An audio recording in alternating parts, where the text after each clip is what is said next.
बंधो बाह्यांतरारि जनपीडितमेव नित्यं मामुद्धराणगिरिवास भवाभ्यमन्यम्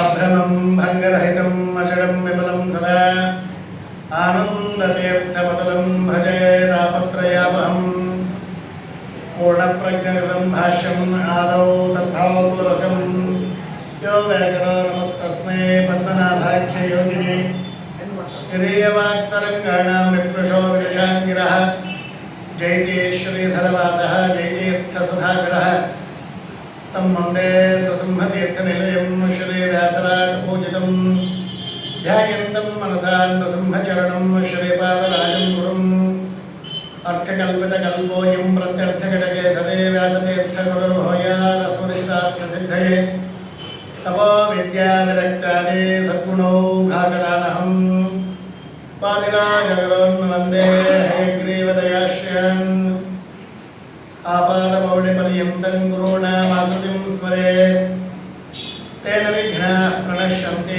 सिद्ध्यन्ति च मनोरथाः दुर्वादिध्वान्तरवये वैष्णवेन्दिवरेन्दिवे श्रीराघवेन्द्रगुरुवे नमोऽत्यन्तदयालवे सत्याभिज्ञगणाब्जोत्थान् पञ्चाशत्वर्षपूजकान् सत्यप्रमोदतीर्थार्यान् नौमिन्यायसुधारतान् मन्मनोभीष्टवरदं सर्वाभीष्टफलप्रदं पुरन्दरगुरुं वन्दे दासश्रेष्ठं दयानिधिं साक्षान्मध्वसमारम्भां टीकाकृत्पारमध्यमान् अस्मदाचार्यपर्यन्तां वन्दे गुरुपरम्परां समस्तगुरुभ्यो नमो नमः अस्मद्गुरुभ्यो नमो नमः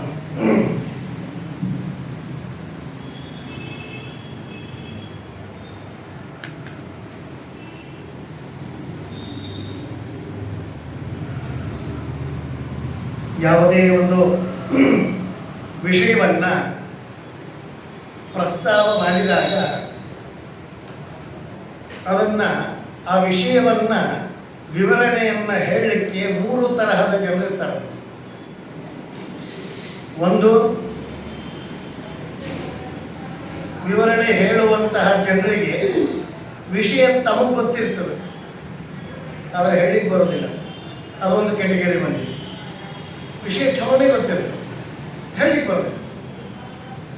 ಇನ್ನೊಬ್ಬರು ಇರ್ತಾರೆ, ಹೇಳಲಿಕ್ಕೆ ಚಲೋ ಬರ್ತಿರ್ತದೆ, ವಿಷಯ ಗೊತ್ತಿರೋದು, ಎರಡನೇ ಕೆಟಗರಿ.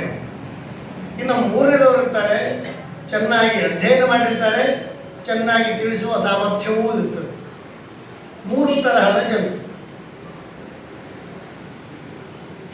ಇದರಲ್ಲಿ ಯಾರಿಗೆ ತಮಗೆ ಗೊತ್ತಿದೆಯೋ ತಿಳಿಸಲಿಕ್ಕೆ ಬರಲ್ಲ ಅಂದರೆ ಅದರಿಂದನೂ ಏನು ಪ್ರಯೋಜನ ಇಲ್ಲ. ನಮಗೆ ಮನದಟ್ಟಾಗುವಂಗೆ ಹೇಳಲಿಕ್ಕೆ ಬರಲಿಲ್ಲ ಅಂದ್ರೆ ತೊಗೊಂಡು ಏನು ಮಾಡ್ತೀವಿ? ಅವರೆಷ್ಟು ದೊಡ್ಡವಿಂದ ಅವ್ರು, ನಮಗಂತೂ ಪ್ರಯೋಜನ ಇಲ್ಲ. ಇನ್ನು ಹೇಳಲಿಕ್ಕೆ ಚಂದ ಬರ್ತದೆ, 10 ಉದಾಹರಣೆ ಹೇಳ್ತಾರೆ, ಎಕ್ಸ್ಪ್ಲೇನ್ ಮಾಡ್ತಾರೆ, ಅದ್ರ ವಿಷಯ ಗೊತ್ತಿಲ್ಲ ಅಂದರೆ ತಾವು ತೆಗಿಗೆ ಬಿಡ್ತಾರೆ, ನಮ್ಮನ್ನು ತೆಗಿಗೆ ಹಾಕ್ತಾರೆ. ಏನು ಪ್ರಶ್ನೆ? ಅದಕ್ಕೆ ಹೇಳ್ತಾರೆ, ಅಂತೂ ಇಂತೂ ಕುಂತಿ ಪುತ್ರ ಗಣಪತಿ ಅಂತ ಒಂದು ಗಾದೆ ಮಾತು. ಕುಂತಿ ಯಾರು, ಗಣಪತಿ ಯಾರು, ಒಂದಕ್ಕೊಂದು ಸಂಬಂಧ ಇರಲ್ಲ. ಅದರ ಪದಲಾಲಿತ್ಯದೊಳಗೆ ಚಂದ ಹೇಳಿಬಿಡ್ತಾರೆ, ಅಂತೂ ಇಂತೂ ಕುಂತಿ ಪುತ್ರ ಗಣಪತಿ. ಇರ್ಬೋದು ಯಾವುದೋ ಸೂಕ್ತ ಏನೋ ಅಥವಾ ಏನೋ ದಾಸರು ನುಡಿರಬೇಕು ಅಂತ ಅಷ್ಟು ಚಂದ ಹೇಳಿಬಿಡ್ತಾರೆ. ಅದು ಒಂದಕ್ಕೊಂದು ಸಂಬಂಧ ಇರುತ್ತೆ, ಆ ತರಹ ಹೇಳ್ತಿರ್ತಾರೆ. ಆದರೆ ಇದರಲ್ಲಿ ಒಬ್ಬರಿಂದ ಮಾತ್ರ ನಮಗೆ ಪ್ರಯೋಜನ ಇರ್ತದೆ. ಯಾರು ಚೆನ್ನಾಗಿ ತಿಳಿದಿರಬೇಕು, ಅದರ ಜೊತೆಗೆ ಚೆನ್ನಾಗಿ ಹೇಳಲಿಕ್ಕೆ ಬರಬೇಕು. ಇದು ಎರಡೂ ಕೂಡ ಅಧ್ಯಯನ ಮಾಡಬೇಕಾದರೂ ವೇದವ್ಯಾಸ ದೇವರ ಅನುಗ್ರಹ ಬೇಕು. ಅಧ್ಯಯನ ಮಾಡಿದ್ದನ್ನ ಇನ್ನೊಬ್ಬರಿಗೆ ಚೆನ್ನಾಗಿ ಮನದಟ್ಟಾಗುವಾಗ ಹೇಳಲಿಕ್ಕೆ ಬರಬೇಕಾದರೂ ಸಹಿತ ವಾಗ್ದೇವಿ ಆ ಸರಸ್ವತಿ ವೇದವ್ಯಾಸ ದೇವರ ಅನುಗ್ರಹವೂ ಬೇಕು. ಅಂದಾಗ ಮಾತ್ರ ಅಧ್ಯಯನ ಅಧ್ಯಾಪನ ಎರಡೂ ಆಗತ್ತೆ. ಇಲ್ಲ ಜನ್ಮಾಂತರ ಪುಣ್ಯ, ಅದರಿಂದ ಕೇವಲ ಅಧ್ಯಯನ ಆಗ್ತದೆ, ಅಧ್ಯಾಪನ ಆಗೋದಿಲ್ಲ, ಪಾಠ ಪ್ರವಚನ ಮಾಡಲಿಕ್ಕೆ ಬರೋದಿಲ್ಲ, ಎಷ್ಟೋ ಮಂದಿಗೆ ಬರೋದಿಲ್ಲ. ನನಗೆ 7 ವರ್ಷಗಳ ಕಾಲ ಮಧ್ವಶಾಸ್ತ್ರವನ್ನ ಪಾಠ ಹೇಳಿದ ಗುರುಗಳು ನನಗೆ ಚೆನ್ನಾಗಿ ಪಾಠ ಹೇಳ್ತಾ ಇದ್ರು. ಎಷ್ಟು ಚಂದ ಪಾಠ ಹೇಳ್ತಿದ್ರು ಅಂದರೆ ಒಂದು ಸರ್ತಿ ಕೇಳಿದ್ರೆ ಒಂದು ಸರ್ತಿ ಪ್ರಶ್ನೆಯೇ ಹುಡ್ತಿರ್ಲಿ, ಅಷ್ಟು ಚಂದ ಪಾಠ ಹೇಳ್ತಿದ್ರು. ಇಂಗ್ಲೀಷು, ತೆಲುಗು, ಕನ್ನಡ, ಸಂಸ್ಕೃತ 4 ಭಾಷೆ ಪಾಠ ಹೇಳ್ತಿದ್ರು. MSc ಗೋಲ್ಡ್ ಮೆಡಲಿಸ್ಟ್ ನಮ್ದು ಸುಧಾಪಡಿ. ಇಂಗ್ಲೀಷ್ ಟಾಪ್ ಇಂಗ್ಲೀಷ್ ಚಂದ ಪಾಠ ಹೇಳ್ತಿದ್ರು. ಅವ್ರನ್ನ ಯಾರಾದರೂ ಕರೆದು ಮತ್ತೆ ಬಹಳ ದೊಡ್ಡ ವಿದ್ವಾಂಸರು ಹೀಗೆ ಒಂದು ರಾಯರ ಆರಾಧನೆಯಿಂದ ಬಂದು ಒಂದು ತಾಸು ಪ್ರವಚನ ಮಾಡಬೇಕು ಅಂದ ತಕ್ಷಣ, ಹೌದಾ ಸರಿ ಆಯ್ತು ಬರ್ತೀನಿ, ನನಗಿಂತಲೂ ನಮ್ಮ ಹುಡುಗ ಕಾರ್ಯ ಇರ್ತಾರ ಕರ್ಕೊಂಡು ಹೋಗಿ ಅಂತೇಳಿ ನಾನು ಕಳಿಸ್ಬಿಡ್ತಿದ್ರು. ಅವ್ರು ಪ್ರವಚನಕ್ಕೆ ಹೋಗ್ತೀನಿ, ಒಂದು ದಿವಸವೂ ಪ್ರವಚನಕ್ಕೆ ಹೋಗಿ ಅದ್ಭುತ ಪಾಠ ಮಾಡುವ ಸಾಮರ್ಥ್ಯ, ಒಳ್ಳೆ ಶಾಸ್ತ್ರದ ಮೇಲೆ ಅವರಿಗೆ ಹೇಳಿದ. ಒಂದು ದಿವಸ ಕೇಳ್ಬಿಟ್ರಿ, ಇಷ್ಟು ಜನ ನೀವು ಬರಬೇಕು ಅಂತ ಅಪೇಕ್ಷೆ ಪಟ್ಟು ನಿಮ್ಮನ್ನು ಕಳಿಸ್ತಾರ, ನೀವೇನೋ ನಮ್ಮನ್ನೇ ಕಳಿಸ್ತೀರಿ, ನೀವು ಯಾಕೆ ಹೋಗಲ್ಲ ಅಂತಂದ್ರೆ ಅವ್ರು ಹೇಳ್ತಿದ್ರು, ಮಧ್ವಶಾಸ್ತ್ರ ಎಷ್ಟು ದೊಡ್ಡ ಸಮುದ್ರ, ಅದರೊಳಗೆ ಆರಾಧನೆ ಆಗಿ 1 ತಾಸು ಕೊಟ್ಟಿರ್ತಾರೆ, ಅದರಾಗ 15 ನಿಮಿಷ ಮಂಗಳಾಚರಣೆ ಹೋಗ್ಬಿಡ್ತು. ಈ 45 ನಿಮಿಷದಾಗ ರಾಯರ ಚರಿತ್ರೆ ಏನು ಹೇಳಬೇಕು ಹೇಳಿ. ಸಮಗ್ರ ಮಧ್ವಶಾಸ್ತ್ರಕ್ಕೆ ಟಿಪ್ಪಣಿ ಬರೆದ ರಾಯರ ಜೀವನವನ್ನ 45 ನಿಮಿಷದಾಗ ಏನು ಹೇಳಿ. ಅವರ ಟಿಪ್ಪಣಿ ಏಸು ಬರ್ತಾರಲ್ಲ, ಅವ್ರ ಮಂಗಳಾಚರಣೆ ಹೇಳಕ್ಕೆ ಹೋದ್ರೆ 45 ನಿಮಿಷ ಆಗ್ಬಿಡ್ತು. ಏನು ಹೇಳ್ಬೇಕು 45 ನಿಮಿಷ? ಸುಧಾರಿಸಂಗಿಲ್ಲ. ಆದ್ರಿಂದ ಇದು ನನ್ನಿಂದ ಆಗೋಲ್ಲ ಅಂತ ಹೇಳಿ ಅವ್ರಿಗೆ ಎಷ್ಟು ಪ್ರವಚನ ಬಂದರೂ ನನ್ನೇ ಕಳಿಸ್ಬೇಕು, ನೀನೇ ಹೋಗಿ ಮಾಡಿ ನಡೀತಿದ್ದೇನೆ. ಆದರೆ ಅವರು ಪಾಠ ಹೇಳುವ ಶೈಲಿ ಹೇಗಿತ್ತು ಅಂದರೆ, ಯಾವುದೇ ಶಾಸ್ತ್ರದ ವಿಷಯವನ್ನ ಅದರ ವಿಜ್ಞಾನಿಗಳು ಎಷ್ಟು ಜನ ಅದನ್ನಲ್ಲಿ ರಿಸರ್ಚ್ ಮಾಡಿದ್ದಾರೆ, ಎಷ್ಟು ಜನ ಕನ್ಫ್ಯೂಸ್ ಆಗ್ಯಾರೆ, ಎಷ್ಟೋ ಜನರು ಹೆಜ್ಜೆ ತಪ್ಪಿದ್ದಾರೆ, ಸರಿಯಾದದ್ದು ಯಾವುದು, ರಿಸರ್ಚ್ ಪಾಯಿಂಟ್ಲಿಂದ ಹಿಡಿದು ಮಧ್ವಶಾಸ್ತ್ರದನ್ನ ಎಲ್ಲ ಟೋಟಲ್ ಎಕ್ಸ್ಪ್ಲೈನ್ ಮಾಡೋ ಕೆಪಾಸಿಟಿ ಅವರು. ಅದ್ಭುತವಾದ ಪಾಯಿಂಟ್. ಏನೋ ಎಷ್ಟೋ ಜನ್ಮದ ಪುಣ್ಯದಿಂದ ಅಂಥ ಗುರುಗಳು ಸಿಗ್ತಾರೆ, ಸುಮ್ಮನೆ ಸಿಗೋದಿಲ್ಲ. ಅದಕ್ಕೆ ಮತ್ತೆ ನೀವೇ ಪ್ರವಚನ ಮಾಡೋದಕ್ಕೆ ಆಚಾರ್ಯ ಅಂದರೆ, ನಾನು ನನ್ನಲ್ಲಿ ಅಧ್ಯಯನ ಮಾಡಿದ್ರೆ ನೀವು ಮಾಡ್ತಿಲ್ಲ, ನಾನು ಮಾಡಿದಂಗೆ ಅಂದ್ಬಿಡ್ತಿದ್ದೆ. ಹೀಗೆ ಈ ರಾಮಾಯಣದ ಸುಂದರ ಕಾಂಡದ ಘಟ್ಟವನ್ನ ಆಚಾರ್ಯರು, ಶ್ರೀಮದ್ ಆಚಾರ್ಯರು ಬರೋದಕ್ಕಿಂತ ಮುಂಚೆ ಎಷ್ಟು ಜನ ಆಚಾರ್ಯರು ಬಂದರು. ಎಲ್ಲ ಆಚಾರ್ಯರು ಸಂಶಯದ ಬೀಜವನ್ನು ಬಿತ್ತಿದವರೇ ಹೊರತು ಸಂಶಯವನ್ನು ಛೇದ ಮಾಡಿದವರು ಯಾರೂ ಸಿಗಲಿಲ್ಲ.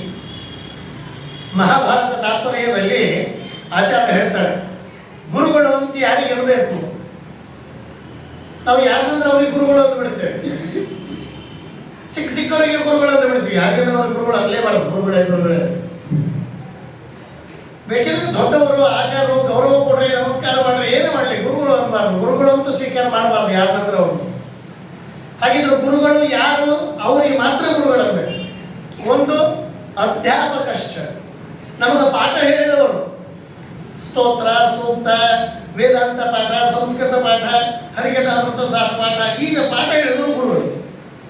ಇದು ಬಿಟ್ಟರೆ ಇನ್ನೊಬ್ಬ ಆಧ್ಯಾತ್ಮ ಗುರುಗಳು ಯಾರು ಅನ್ನೋದನ್ನು ಆಚಾರ್ಯ ಹೇಳ್ತಾರೆ ಮಹಾಭಾರತದಲ್ಲಿ. ಅಸಂಶಯ ಸಂಶಯ ಗುರುರುತ್ತೋ ಮನೀಷಿಭಿ. ಅಸಂಶಯ ಗುರುಗಳು ಅಂದ್ರೆ ಹೆಂಗೆ ಗೊತ್ತಾ, ಅವರಿಗೆ ಯಾವ ಸಂಶಯವೂ ಇರೋದಿಲ್ಲ, ಫುಲ್ 100% ಕ್ಲಾರಿಟಿ. ಅಸಂಶಯ ಸಂಶಯ ಛಿತ್ ಅಂತಾರೆ.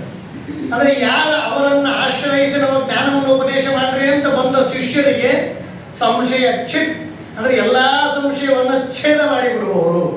ಆ ಬಂದ ಶಿಷ್ಯನಿಗೂ ಯಾವ ಸಂಶಯ ಉಳಿಬಾರದು, ಅವರಿಗಂತೂ ಮೊದಲೇ ಇರೋದಿಲ್ಲ ಸಂಶಯ. ಆ ರೀತಿ ತಮಗೆ ಸಂದೇಹ ಇರುವುದಿಲ್ಲ. ಬಂದವರ ಶಿಷ್ಯರ ಎಲ್ಲ ಸಂದೇಹಗಳನ್ನು ಪರಿಹಾರ ಮಾಡುವ ಸಾಮರ್ಥ್ಯ ಯಾರು ಇರುತ್ತದೋ ಅವರು ಗುರುಗಳು. ಅಸಂಶಯ ಸಂಶಯ ಚಿತ್ ಗುರುರುಕ್ತೋ ಮನೀಷಿಭಿ ಅಂತಾರೆ ಆಚಾರ್ಯರ, ಶ್ರೀಮದ್ ಆಚಾರ್ಯರ ಆ ಭಿಡೆ ನೋಡ್ರೆ ಹೆಂಗಿರ್ತದೆ. ಭಿಡೆ ನಮ್ಮ ಕಡೆ ಅಂದರೆ ಉತ್ತರ ಕನ್ನಡ ಭಾಷೆದೊಳಗೆ ಭಿಡೆ ಅಂತಾರೆ. ಬೇರೆ ಅರ್ಥ ಆಗಿದ್ರೆ ಈ ಭಾಷೆ ಬಳಸಿದ್ರೆ ಸೌಮ್ಯತೆಯ ಸಜ್ಜನಿಕೆಯ ಭಾಷೆ ಅಂತ ಕರೀತಾರೆ. ಯಾಕೆ ಅಂದರೆ ಗುರುರುಕ್ತ ಅಹಂ ಅಂದ್ಬಿಟ್ರೆ ಮುಗಿದು ಹೋಗಿತ್ತು, ಅದರ ಮುಂದೆ ಸೇರಿಸ್ತಾರೆ ಏನು ಮನೀಷಿಭಿ ಅನ್ನೋ ಶಬ್ದವನ್ನು ಸೇರಿಸ್ತಾರೆ. ಏನಿದರ ಅರ್ಥ ಅಂದರೆ ಅಸಂಶಯ, ತಾನು ಸ್ವತಃ ಸಂಶಯವನ್ನು ಎಲ್ಲ ಪರಿಹಾರ ಮಾಡಿಕೊಂಡವನು, ಅವರಿಗೆ ಅವರ ಹತ್ರ ಪಾಠ ಹೇಳಿಸುವವರಿಗೆ ಬಂದ ಶಿಷ್ಯರಿಗೆಲ್ಲ ಸಂಶಯವನ್ನು ಪರಿಹಾರ ಮಾಡುವವನು ಅಂತ ಯಾರು ಇರ್ತಾರಲ್ಲ ಅವ್ರಿಗೆ ಗುರು ಅಂತಾರೆ, ಜ್ಞಾನಿಗಳು ಅಂತಾರೆ. ಯಾರು ಹೇಳೋ ಮಾತಿದು? ಆಚಾರ್ಯ. ಸ್ವತಃ ಜೀವೋತ್ತಮರಾದ ವಾಯುದೇವರು ಹೇಳ್ತಾರೆ, ಈ ರೀತಿ ಜ್ಞಾನಿಗಳು ಹೇಳ್ತಾರೆ. ಇದು ಬಿಡಿಯದ ಮಾತು. ಮುಜುಗರ ನಾನು ಹೇಳ್ತೇನೆ ಅನ್ನೋ ಅವರಿಗೆ ಯೋಗ್ಯತೆ ಇದೆ, ಅಧಿಕಾರವೂ ಇದೆ. ಯಾಕೆ ಗೊತ್ತಾ? ವಾಯುದೇವರಿಗೆ ಯಾವ ಮಟ್ಟದ್ದು ಅಂದ್ರೆ, ಭಗವಂತ ಮನುಷ್ಯ ಜನ್ಮ ಕೊಡುವುದು ಕೇವಲ ಮೋಕ್ಷ ಸಾಧನೆಗೋಸ್ಕರ. ಆ ಮೋಕ್ಷ ವಾಯುದೇವರು ಹೇಳಿದ್ರೆ ಸಿಕ್ಬಿಡ್ತು, ಅಷ್ಟು ಅವರಿಗೆ ಅರ್ಥಾಗಿದೆ ವಾಯುದೇವರಿಗೆ. ಒಂದು. ಎರಡನೇದ್ದು, ಪರಮಾತ್ಮನ ಆಜ್ಞೆಯನ್ನು ಪಡೆದು ಸ್ವತಃ ತಾವೇ ಮೋಕ್ಷವನ್ನು ಕೊಡುವ ಸಾಮರ್ಥ್ಯ, ಅಧಿಕಾರವೂ ವಾಯುದೇವರಿಗಿದೆ. ಬೇರೆ ಯಾರಿಗೂ ಇಲ್ಲ ಅಧಿಕಾರ. ಇದನ್ನ ಸ್ಪಷ್ಟ ಶಾಸ್ತ್ರ ಉಲ್ಲೇಖ ಮಾಡುತ್ತೆ. ಲಕ್ಷ್ಮಿಶ್ಚ ವಾಯುಶ್ಚ ತದಾಜ್ಞೆಯ. ಲಕ್ಷ್ಮೀ ದೇವಿಗೆ ಮತ್ತು ವಾಯುದೇವರಿಗೆ ಇಬ್ಬರಿಗೂ ಕೂಡ ಭಗವಂತನ ಪರ್ಮಿಷನ್ ತಗೊಂಡು ಮೋಕ್ಷವನ್ನೂ ಕೊಡುವ ಅಧಿಕಾರ ಇದೆ ಅಂತ ಇಬ್ಬರಿಗೂ. ಲಕ್ಷ್ಮಿ ಅಂತೂ ಸರಿ. ಇನ್ನು ವಾಯುದೇವರಿಗೆ ಕೊಡ್ತಾರೆ ಅಂದ್ರೆ ಲಕ್ಷ್ಮಿಗಿರಲ್ವಾ? ವಾಯುದೇವರಿಗೆ ಮೋಕ್ಷ ಕೊಡುವ ಅಧಿಕಾರ, ಮೋಕ್ಷ ಕೊಡಿಸಲಿಕ್ಕೂ ಅವರೇ ಕಾರಣ.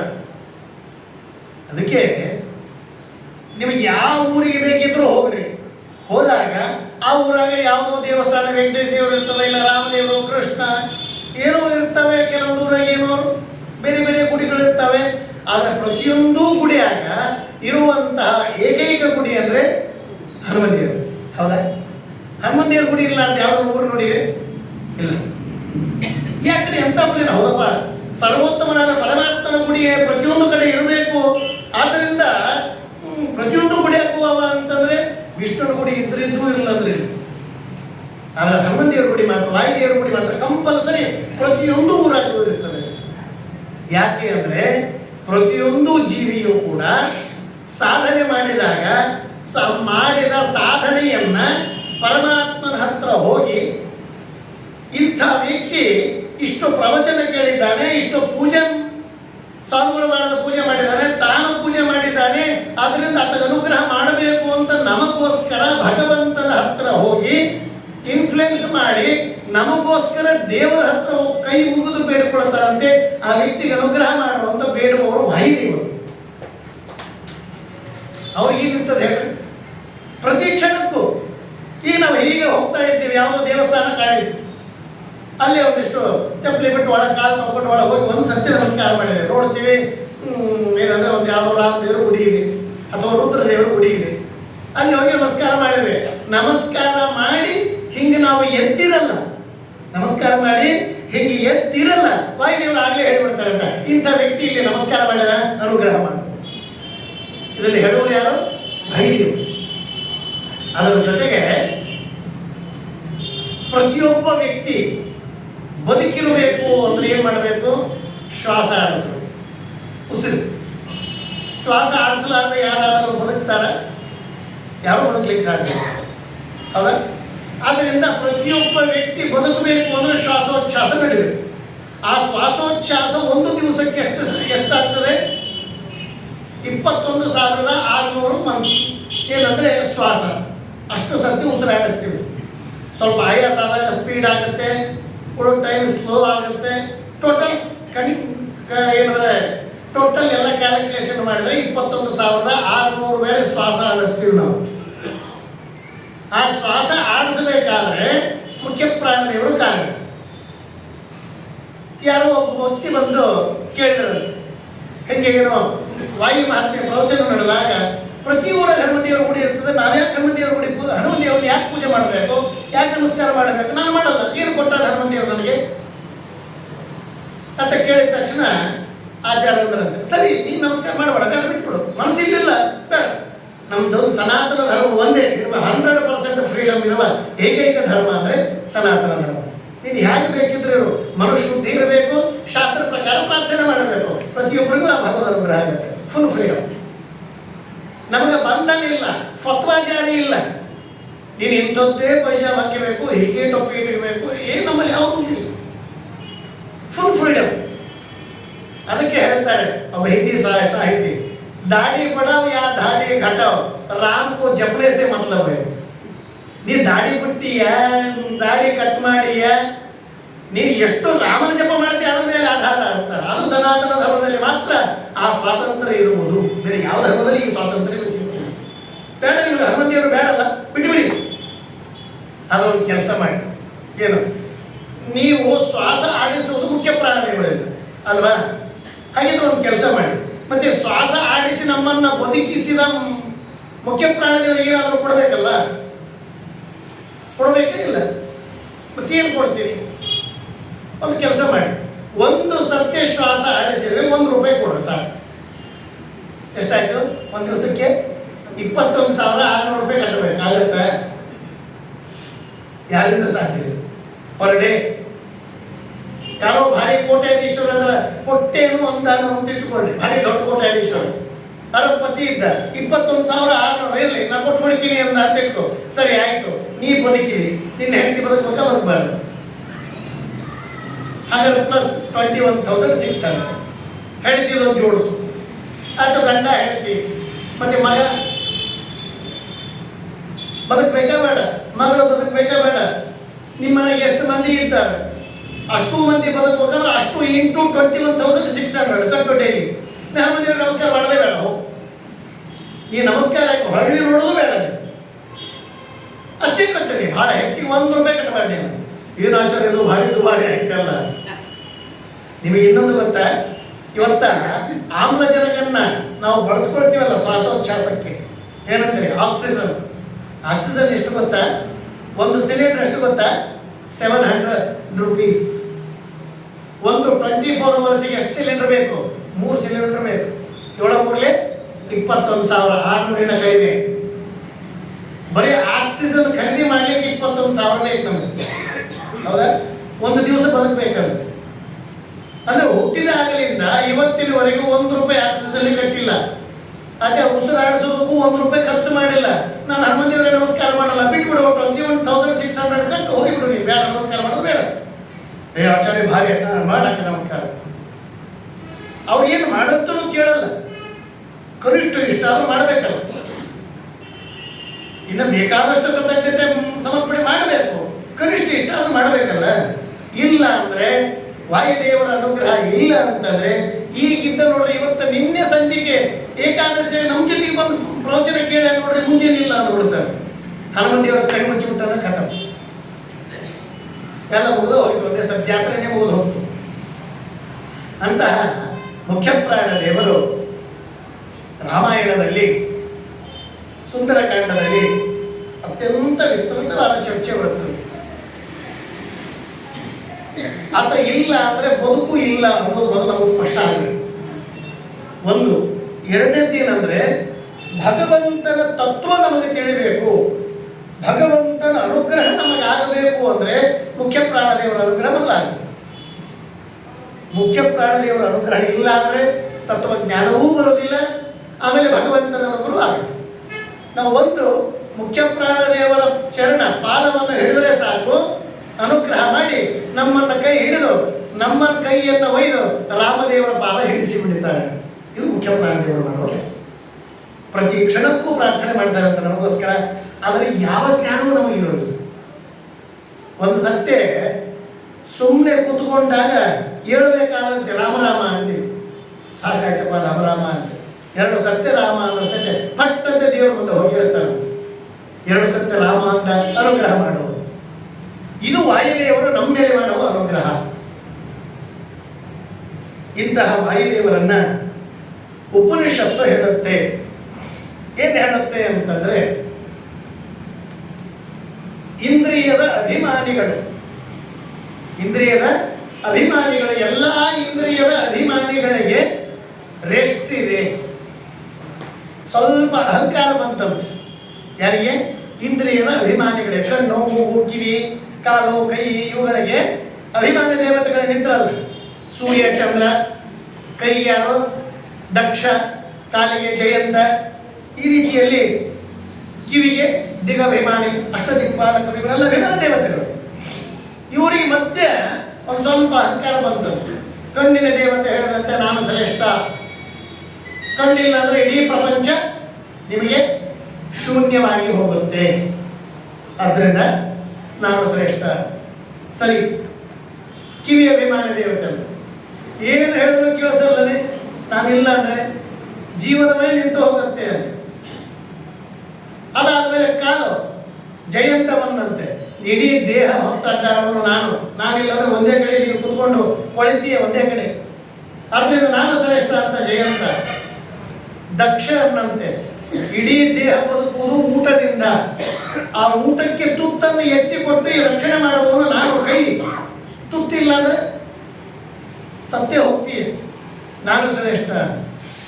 ಎಲ್ಲರ ವಿವಾದ ಇದ್ದಾಗ ಮುಖ್ಯ ಪ್ರಾಣದೇವರು ಸುಮ್ಮನೆ ಕೂತಿದ್ದಂತೆ, ಶ್ವಾಸಾಭಿಮಾನಿ. ಸರಿ, ಒಂದು ಕೆಲಸ ಮಾಡಿ, ಕೆಲವು ಕಾಲ ಒಬ್ಬೊಬ್ಬರೇ ಲೀವ್ ತಗೊಳ್ಳಿ, ರಜೆ. ಒಂದು ವಾರ ಕಿವಿ ಅಭಿಮಾನಿ ದೇವತೆ ದಿಕ್ಪಾಲಕರು, ನಿಮಗೆ ಹಾಲಿಡೇ ಒಂದು ವಾರ, ನೀವು ಹೋಗ್ಬಿಡಿ, ನಿಮಗೆ ಹಾಲಿಡೇ, ನಿಮ್ಗೆ ಕೆಲಸ ಇಲ್ಲ ಅಂದ ತಕ್ಷಣ ಕಿವಿಲಿಂದ ದಿಗಾಭಿಮಾನಿ ಲೀವ್ ಹಾಕ್ಬಿಟ್ಟು ಒಂದು ವಾರ ಏನು ಕೇಳಿಸ್ತಾ ಇಲ್ಲ, ನಿಶ್ಚಿಂತಿ ನೋಡಿ. ಮ್ಯಾರೇಜ್ ಡೇ ಬಂತು, ಬಂಗಾರ ಸರ ಮಾಡಂದ್ರು ಕೇಳಿಸೋದಿಲ್ಲ, ಕೃಷ್ಣಾರ್ಪಣ, ನಿಶ್ಚಿಂತಿ. ಆಮೇಲೆ ಹುಳಿ ಸರಿಯಾಗಿಲ್ಲ, ಸಾರು ಸರಿಯಾಗಿಲ್ಲ ಅಂತ ಗಂಡ ಬೈದ್ರೆ ಹೆಂಡತಿ ಕೇಳಿಸೋದಿಲ್ಲ, ನಿಶ್ಚಿಂತಿ, ಏನೂ ಟೆನ್ಷನ್ ಇಲ್ಲ. ಒಂದು ವಾರ ಆದ್ಮೇಲೆ ಮತ್ತೆ ಬಂದು ವಾಪಸ್ ಮೂಗಿನ ಅಭಿಮಾನ ದೇವತೆ ಹೋಯ್ತು. ಶ್ವಾಸದ್ದೇ ಸಮಸ್ಯೆ ಇಲ್ಲ, ನಿಮ್ಮ ಓಣಿಯಾಗಿಂದು ಮುನ್ಸಿಪಲ್ನವರು ಕಸ ಎತ್ತಲಿಲ್ಲ ಅಂದ್ರೂ ಪರವಾಗಿಲ್ಲ, ಅಲ್ಲೇ ಬಿದ್ದುಕೊಳ್ತಿದ್ರು ಪರವಾಗಿಲ್ಲ, ನಿಮಗೇನು ಆಸೆ ಬರಲ್ಲ, ನಿಶ್ಚಿಂತಿ ಜೀವನ. ಹೀಗೆ ಒಂದೊಂದು ಹಾಲಿಡೇ ತಗೊಂಡು ಮತ್ತೆ ವಾಪಸ್ ಬಂದು ಜೀವನಕ್ಕೇನು ಭಾರಿ ವ್ಯತ್ಯಾಸ ಆಗಲಿಲ್ಲ. ಇವೆಲ್ಲ ವಾಪಸ್ ಬಂದ ಮೇಲೆ ಮುಖ್ಯ ಪ್ರಾಣದೇವರು ಕೇಳಿದ್ರಂತೆ, ಏನಪ್ಪ ಎಲ್ಲರೂ ಒಂದೊಂದು ವಾರ ರಜೆ ತಗೊಂಡ್ರಿ ಅಲ್ಲ, ಮತ್ತೆ ನಾನು ತಾಸು ತಗೊಳ್ಳ ಅಂತ ಕೇಳಿದ್ರು.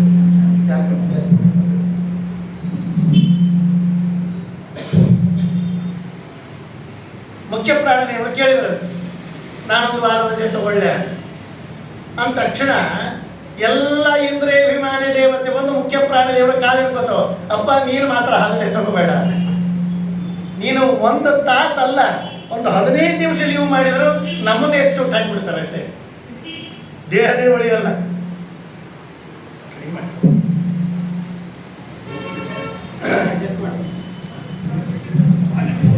ಕಡಿಮೆ ಮಾಡಿ, ಕಡಿಮೆ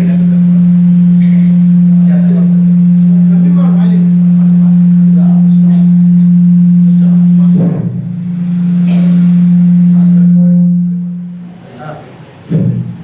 ಸ್ವಲ್ಪ ಜಾಸ್ತಿ.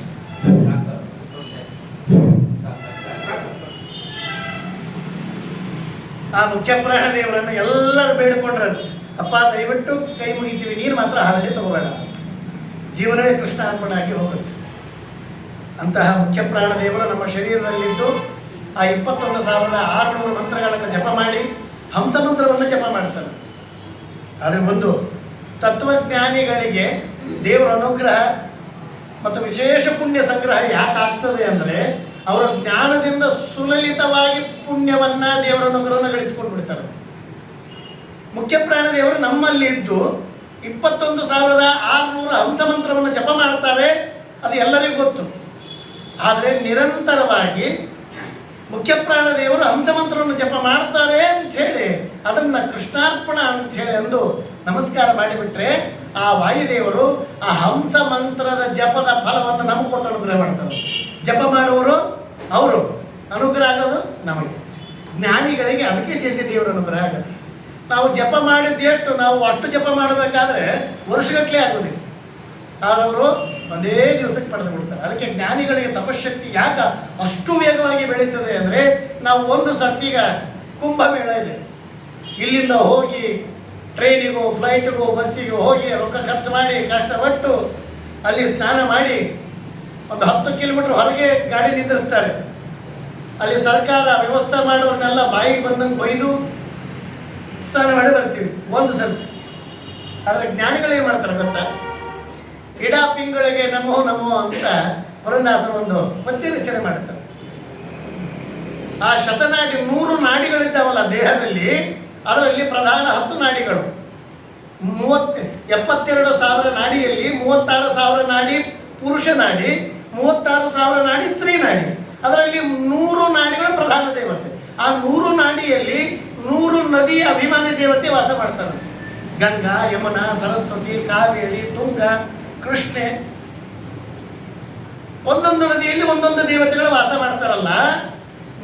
ನಾವು ಸ್ನಾನ ಮಾಡಿ ನಿತ್ಯಾನ್ನಿಕವನ್ನು ಮಾಡಿ ಆಗ ನನ್ನ ಯಾವ ನಾಡಿಯಲ್ಲಿ ಯಾವ ನದಿಯ ಅಭಿಮಾನಿ ದೇವತೆ ವಾಸವಾಗಿದ್ದಾಳೆ ಅಂತ ಕುತ್ಕೊಂಡು ಚಿಂತನೆ ಮಾಡಬೇಕು. ಏನು ಮಾಡೋದು ಬೇಡ, ಚಿಂತನೆ. ಅದಕ್ಕೆ ಸ್ತೋತ್ರ ಇದೆ, ಸಂಸ್ಕೃತ ಸ್ತೋತ್ರ, ಅದು ಬೇಡ. ದಾಸರು ಕನ್ನಡದಲ್ಲಿ ಹಾಡಿ ಮಾಡಿಬಿಟ್ಟಿದ್ದಾರೆ. ಅದು ಸ್ವಲ್ಪ ಅರ್ಥ ಮಾಡ್ಕೋಬೇಕು, ಚಿಂತನೆ ಮಾಡಬೇಕು. ಆ ರೀತಿ ಚಿಂತನೆ ಮಾಡಿಬಿಟ್ರೆ ಮನೆಯಾಗ ಕೂತ್ಕೊಂಡು ಪ್ರತಿನಿತ್ಯ 100 ನದಿಗಳ ಸ್ನಾನ ಮಾಡಿದ ಪುಣ್ಯವನ್ನು ಮನೆಯಾಗ ಪಡಿತೇನಂತವು. ಎಷ್ಟು ಪುಣ್ಯ ನೋಡಿ. 100 ನದಿ ಪ್ರತಿನಿತ್ಯ ಜೀವನದಾಗ ಒಂದ್ಸತಿ ಗಂಗಾ ನದಿ ಸ್ನಾನ ಮಾಡಿ ಜೀವನದ ದುಃಖ ಹೇಳ್ತೀವಿ ನಾವು, ಗಂಗಾ ಸ್ನಾನ ಮಾಡಿಬಿಟ್ಟಿವ್ರಿ ಅಂತ. ಅವರು 100 ನದಿ ಸ್ನಾನ ಪ್ರತಿನಿತ್ಯ ಮಾಡ್ತಾರೆ. ಯಾವ ಖರ್ಚಿಲ್ಲ, ಯಾವ ಪರಿಶ್ರಮ ಇಲ್ಲ, ಕೇವಲ ಜ್ಞಾನದಿಂದ. ಆದ್ದರಿಂದ ನಹಿ ಜ್ಞಾನೇನ ಸದೃಶಂ. ಜ್ಞಾನಕ್ಕೆ ಸಮಾನವಾದ ಈ ಪ್ರಪಂಚದಲ್ಲಿ ಯಾವ ಸಾಮಾನ್ಯ ಶಕ್ತಿಯೂ ಇಲ್ಲ. ಕುತ್ಕೊಂಡಲ್ಲೇ ಗಳಿಸಿಬಿಡ್ತಾರೆ. ಅದು ಗೊತ್ತಿಲ್ಲದೇನೆ ನಾವು ಕಷ್ಟಪಟ್ಟು ಸಾಯ್ತಾ ಇರ್ತೇವೆ. ಜಪದ ಫಲ ಸಿಗೋದಿಲ್ಲ, ದೇವರ ಅನುಗ್ರಹ ಆಗೋದಿಲ್ಲ, ಕಷ್ಟಪಡ್ತಿರ್ತೀವಿ. ಯಾಕ? ಜ್ಞಾನ ಇಲ್ಲ. ಜ್ಞಾನ ಒಂದು ಬಿಟ್ಟರೆ ಈ ಪ್ರಪಂಚದಲ್ಲಿ ಭಾರೀ ವೇಗವಾಗಿ ದೇವರ ಅನುಗ್ರಹವನ್ನು ಗಳಿಸಬಹುದು. ಆದ್ದರಿಂದ ಯಾವುದೇ ವಿಷಯ ಸರಿಯಾದ ರೀತಿಯಲ್ಲಿ ತಿಳ್ಕೊಳ್ಬೇಕು. ಹಾಗೆ ಮುಖ್ಯ ಪ್ರಾಣ ದೇವರನ್ನ ಇಲ್ಲಿ ಏನಂತಾರೆ ಅಂದರೆ ಭಂಗೆ ಪ್ರಸಕ್ತೆ ಪಿನ ಭಂಗ ಮಾಪಃ. ಯಾರೇನಂದ್ರೆ ಸಂಗ್ರಹ ರಾಮಾಯಣಕಾರ ಹೇಳ್ತಾರೆ, ಹನು ಶಿಶಿರಿಯೇ ಧನುಮಾನತೋ ಅಯಂ. ಇಲ್ಲಿ ಏನು ಹೇಳ್ತಾರೆ ಅಂತಂದ್ರೆ, ಹನುಮಂತ ಅನ್ನುವ ಶಬ್ದವನ್ನು ತುಂಬಾ ಜನ ನೀವು ಅಪಾರ್ಥ ಮಾಡ್ಕೊಂಡಿದ್ದೀರಿ. ಆದ್ದರಿಂದ ಈ ರೀತಿಯಾಗಿ ನೀವು ಅರ್ಥ ಮಾಡಬಾರದು ಅಂತ ನಾರಾಯಣ ಪಂಡಿತಾಚಾರ್ಯ. ಅದಕ್ಕೆ ಮಹಾಭಾರತದಲ್ಲಿಯೂ ಕೂಡ ಮೊದಲ ಆಚಾರ್ಯರು ಅದಕ್ಕೆ ಉತ್ತರ ಹೇಳಿದ್ದಾರೆ. ಹನು ಶಬ್ದೋ ಜ್ಞಾನವಾಚಿ ಅಂತ. ಹನು ಅಂದರೆ ಅದಕ್ಕೆ ಅರ್ಥ ಜ್ಞಾನ ಅಂತ. ಹನು ಶಬ್ದೋ ಜ್ಞಾನವಾಚಿ.